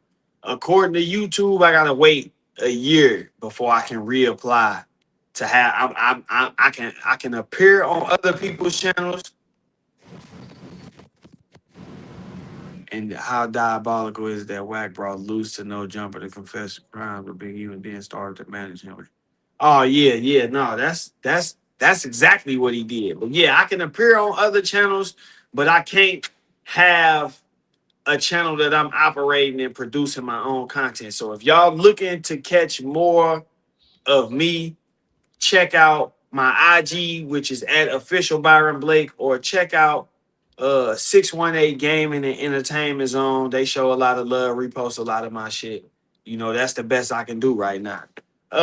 You ain't going to Patreon? Yeah, I do got a Patreon. I do got a Patreon too. Byron Blake. That's the name of the Patreon. Before we get out of here, I wanted to tell you this. It's called the Confidential Informant Review Committee. Look that up. The Confidential Informant Review Committee. Those are the guidelines that Wack is operating under right now.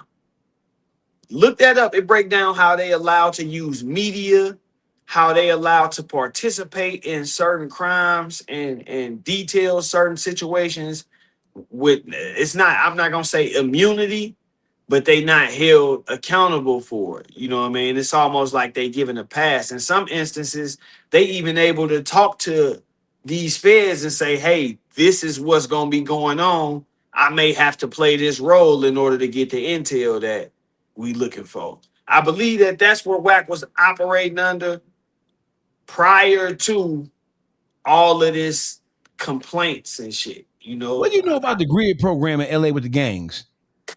Man, you from the Midwest, right? So yeah. I'm sure you done heard of Willie Lloyd before. Yes, in the ceasefire program. Yes, I have. Yes. Yeah, I look at that like the same thing, man. You know what I'm saying?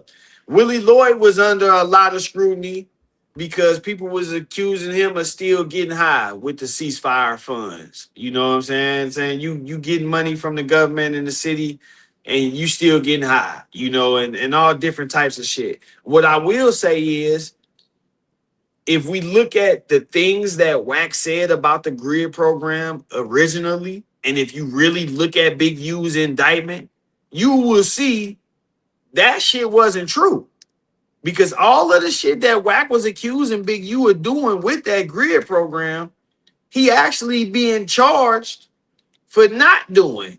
You know what I'm saying? The Big U got charges related to the grid program, not just embezzling money, but them saying he wasn't handing over certain documents and turning in certain documents to even make that a legitimate program. And if you look at the indictment itself, right? It say that from 2010 to 2025, he was doing this extortion and all of this shit. Man, y'all know the feds ain't finna be giving you no $500,000 contracts and all of that shit. You know, if they feel like you doing something wrong, you know. So a lot of what's been put out about the grid program it's contradictory to what's really going on. I personally know some niggas that worked for the grid program, and I know them niggas ain't doing no telling. They ain't calling nobody on no phones. You know, I feel like the grid program was an opportunity for us to do what people always saying we should do, which is police our own community. Of course, they got some rules and some guidelines and some shit written into the contract, but you got to do that to make it legitimate. You know what I'm saying? If you trying to get funds from the city and all of this shit, you got to do that. But as far as actually enforcing that, I don't know of one single case that came out of Los Angeles or anywhere where a person said it was a grid program worker, or the investigation started with the grid program, or you know what I'm saying, that anybody that worked for the grid program provided information that led to their arrest. It seemed like the grid program was just like some ceasefire shit, and like we see in a lot of communities, you know what I'm saying? They gonna come out, they gonna talk to you. They got their little rules and standards that they supposed to operate by, but from what we see, that wasn't really what was going on. You know, nigga was just taking care of his community and policing his own community in the best way possible without doing all of the extra shit. I don't believe I think if Big U was providing information to law enforcement through that grid program, that this indictment wouldn't even exist. You know, it wouldn't even look at some of the shit that he getting, the extortion payments. Sometimes them was $500 payments. You know what I'm saying? A $500 extortion payment. I think that the public would benefit more from having a Big U out here who got access to damn near everybody in every hood and can give up all types of information. I think they would benefit more from him being on the streets than going to jail over a $500 extortion payment, you know, if he was providing information. So I don't think the grid program, I think it was something that Wack used, like he used the Cuffy shit, you know, the Cuffy paperwork.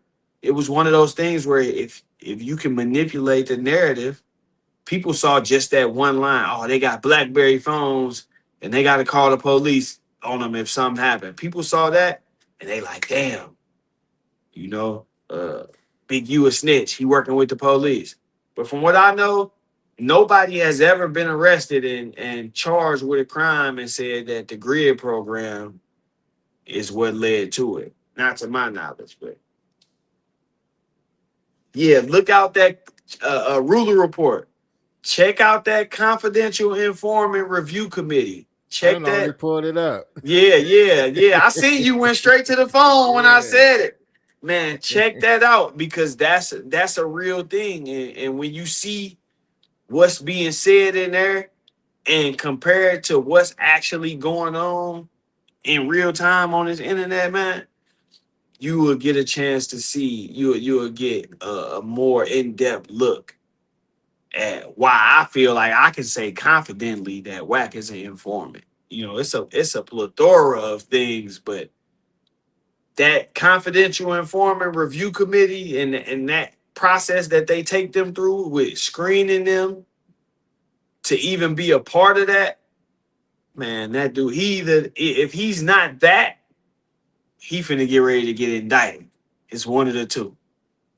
You know, it's one of the two. My general observation, Wack 100 is he's just a bitch ass nigga. Period. Simple as that. Yeah, no, for sure. Wack is a slime ball. The nigga called me. The nigga got my channel wiped, and then called me and said, "Man, I'm just trying to look out for you and put you on some game because I don't know if you got kids." Nigga, you should have been doing that. You should have thought about that shit before you went after my channel and all of that shit. Hey, I'm You gonna know tell what I'm you something, saying? bro. But you trying to manipulate your way into, Let me tell you something, bro. Let me tell you something. I don't give a fuck about no monetization on nothing. Yeah. So I'm gonna slang this bitch around like the okay. I'm Billy the Kid on these YouTube streets. I don't give a fuck, but I get it. But you know what? Listen, I'm stating here and right now. So motherfucker like, man, you said that you're gonna sue White civilly. You motherfucker right. You know why? Because these bitches, it ain't just Whack 100. It's whole ass niggas in Detroit like Al Nuke with club finger having ass. These niggas is actually cyber snitching, going at niggas' YouTube channels and Instagram pages, trying to take them to shut motherfuckers up, creating false narratives and creating basically lying on the shit that motherfuckers doing. And YouTube is so sensitive that they falling for the shit and they letting the whole ass bitch ass niggas win.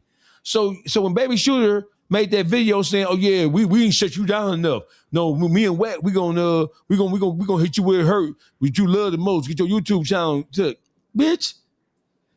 Then the dumbass nigga had never inbox me. I sent them inboxes right to my lawyer and right to Byron Blake. Mm-hmm.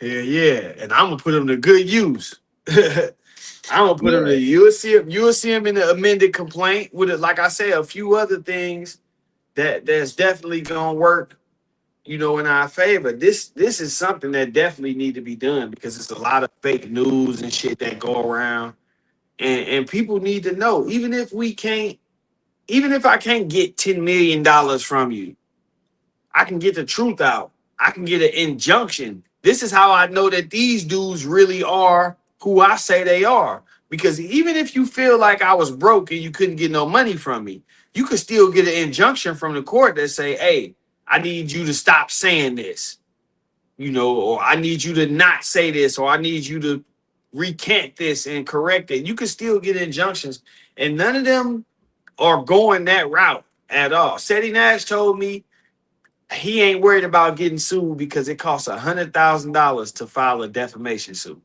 And that may be true for a nigga who don't know the law or who don't have, certain types of resources. But for me, it's not going to cost $100,000. So if that's what you was thinking and you jumped out there thinking that I can say this or I can do this because he ain't got the money to go after me, then you mistaken. And that's the message that I want to send too to the masses. You don't got to be rich to sue somebody for defamation. You know what I'm saying? You don't gotta be legally versed to know how to start this process and initiate this process. And if you got the right case, you're gonna find somebody that's gonna be willing to jump on your shit for a cut of that money when it's all over with.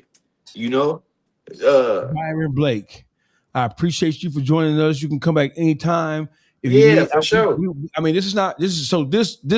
This body, this august body, mine is Henny. Henny's a part of this shit too. She's a female. Shout out to Henny, man. Shout out to Henny. Shout out to the Henny gang as well. So listen, whenever we will lend you the platform whenever you need it. You hear me? Yeah, so for sure. Just what it is. Byron Blake, I want to thank you for your time. You're a scholar, you're a gentleman, and it is what it is. My name is Dawgface Calderon. I am the most dangerous voice on Instagram. I'm on DawgfaceTV podcast on YouTube, Dawgface Unleashed. I have other YouTube channels already ready and other Instagram pages already ready for the eventuality of them bitch ass niggas. Hey man, that nigga Wack, man. That nigga lied. He has lied. I don't even think YouTube gonna believe him no more. That's why he's saying I'm gonna go after y'all channels in a couple of months because he done did so much of this shit and they getting served. I serve YouTube with some paperwork. But everybody getting served. Did you get the shit Baby Shooter said to me? Did you get that? Yeah. I got that. Yeah. Right. And we gonna be definitely including that because this is the thing, man. You got somebody like Wack, bro, who has laid a blueprint for these other guys. Wack started off lying about his prison tenure. He started off saying he did 10 years in prison. Then it went down to 6. In reality, I think he might have did about 3 or 2 and some change, But it was that laid the foundation for guys like 1090 Jake with, oh, I've been to prison, so I qualify to speak on this. And then it built up and it built up and it built up. And, you know, man, I'm on a quest to get these fake niggas out of here, man. All that faking and shit, all that propaganda. I'm on a quest to get that shit out of here, man. You know, that's that. We can't even sell records. Underdog, put your Instagram in the chat. I need everybody to go subscribe to Underdog page, man. He's the newest member of the YouTube streets, and he's trying to follow him. Underdog, spelled DAWG, Underdog _ podcast TV. Is that podcast TV? Yes or no, motherfucker? You don't seem too enthusiastic, motherfucker. What you saying? Hey, no. What's your Instagram? I'm gonna put it in the chat. You can say it too. Oh, I forgot. You one of them motherfuckers can't walk and chew bubblegum. No, it's my You tagged? My YouTube is You tagged? My YouTube is on my Yeah, you tagged. Oh man. My YouTube is Underdog TV, and my Instagram is Underdog TV _ podcast. So that's YouTube Underdog TV. You see me on there with the cane corso chewing down on the bone. That's on my YouTube, and my Instagram is Underdog TV _ podcast. Y'all lock in with me, man. Rule report. Hey, shout out to all the new members of the Ruler Gang. I see all y'all subscribing, man. I appreciate that. Shout out to the YouTube streets, Byron Blake and Underdog, man. And salute to the one nigga I had to put in time off for 20 minutes. Bitch, you ain't make it back on here. We about to close out. Yeah. And listen, I have a surprise for you. So there was a group of disagreeable young gentlemen by the name, and they went by RTM, Related Through Money. It was a group of guys that T Grizzly grew up around and loosely associated with. But when they got indicted, T Grizzly got pulled in and questioned when the indictment was released. And I have T Grizzly's deposition by the feds, and we're going to play that as well. So we're doing two things. I definitely want to see that. we get two things tomorrow. We're going to play part 2 of James Harden's deposition related to the Moses Malone case, and then we're going to play T Grizzly's deposition. Because Wack put bad workout on T Grizzly too, right? But you heard me destroy that nigga. Yeah. Nigga running. And that nigga, he need to get sued for that shit too. Even though he broke. You seen when Keefy D, when he went in front of the judge with the Keefy D shit, they said he was broke. They said he ain't had 100,000. He ain't had 100,000 in his account. So watch this. Watch this. I have been trying to convince T Grizzly to sue Wack 100 and Baby Shooter on these grounds. One, it was actually Wack 100 who introduced 2 pieces of forged fake legal documentation. Yeah. And as we know, it's against the law to create legal documentation, right?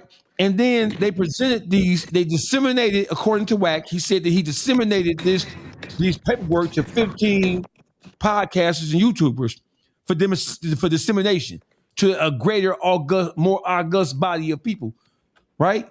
Then he gave it to academics. Academics sent it to me.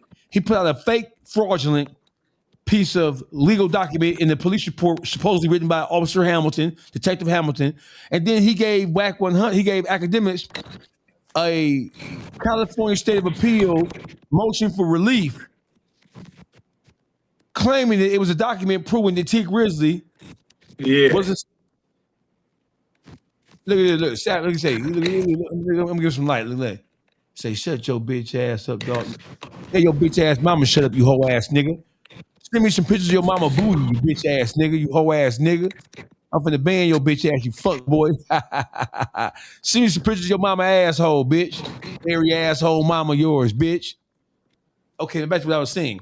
I'm trying to convince T Grizzly to at least file civil litigation with Wack. He gonna win because he went on multiple platforms. He went on No Jumper, academics, and all this shit and causing a rat. And then he presented the paperwork, forged fake documents, saying that it proved T Grizzly was a rat. It was all forgeries. It was all false face. I would just declare my name, shit. Just to have it on paper and have it established, a court order proving that shit was fake. You know what I mean? Because you never know what situation you may find yourself in. I don't wish no jail on no nigga, but you might end up back in the jail where shit. How much money or none of that shit might not matter. You know, it might come down to whether or not these documents is real or fake. That's what it's about with me. I ain't even worried about the money for real. I want the money, but at the same time, nigga, it's about you saying that I put out fake shit. Because as long as my integrity is intact, I can rebuild a platform.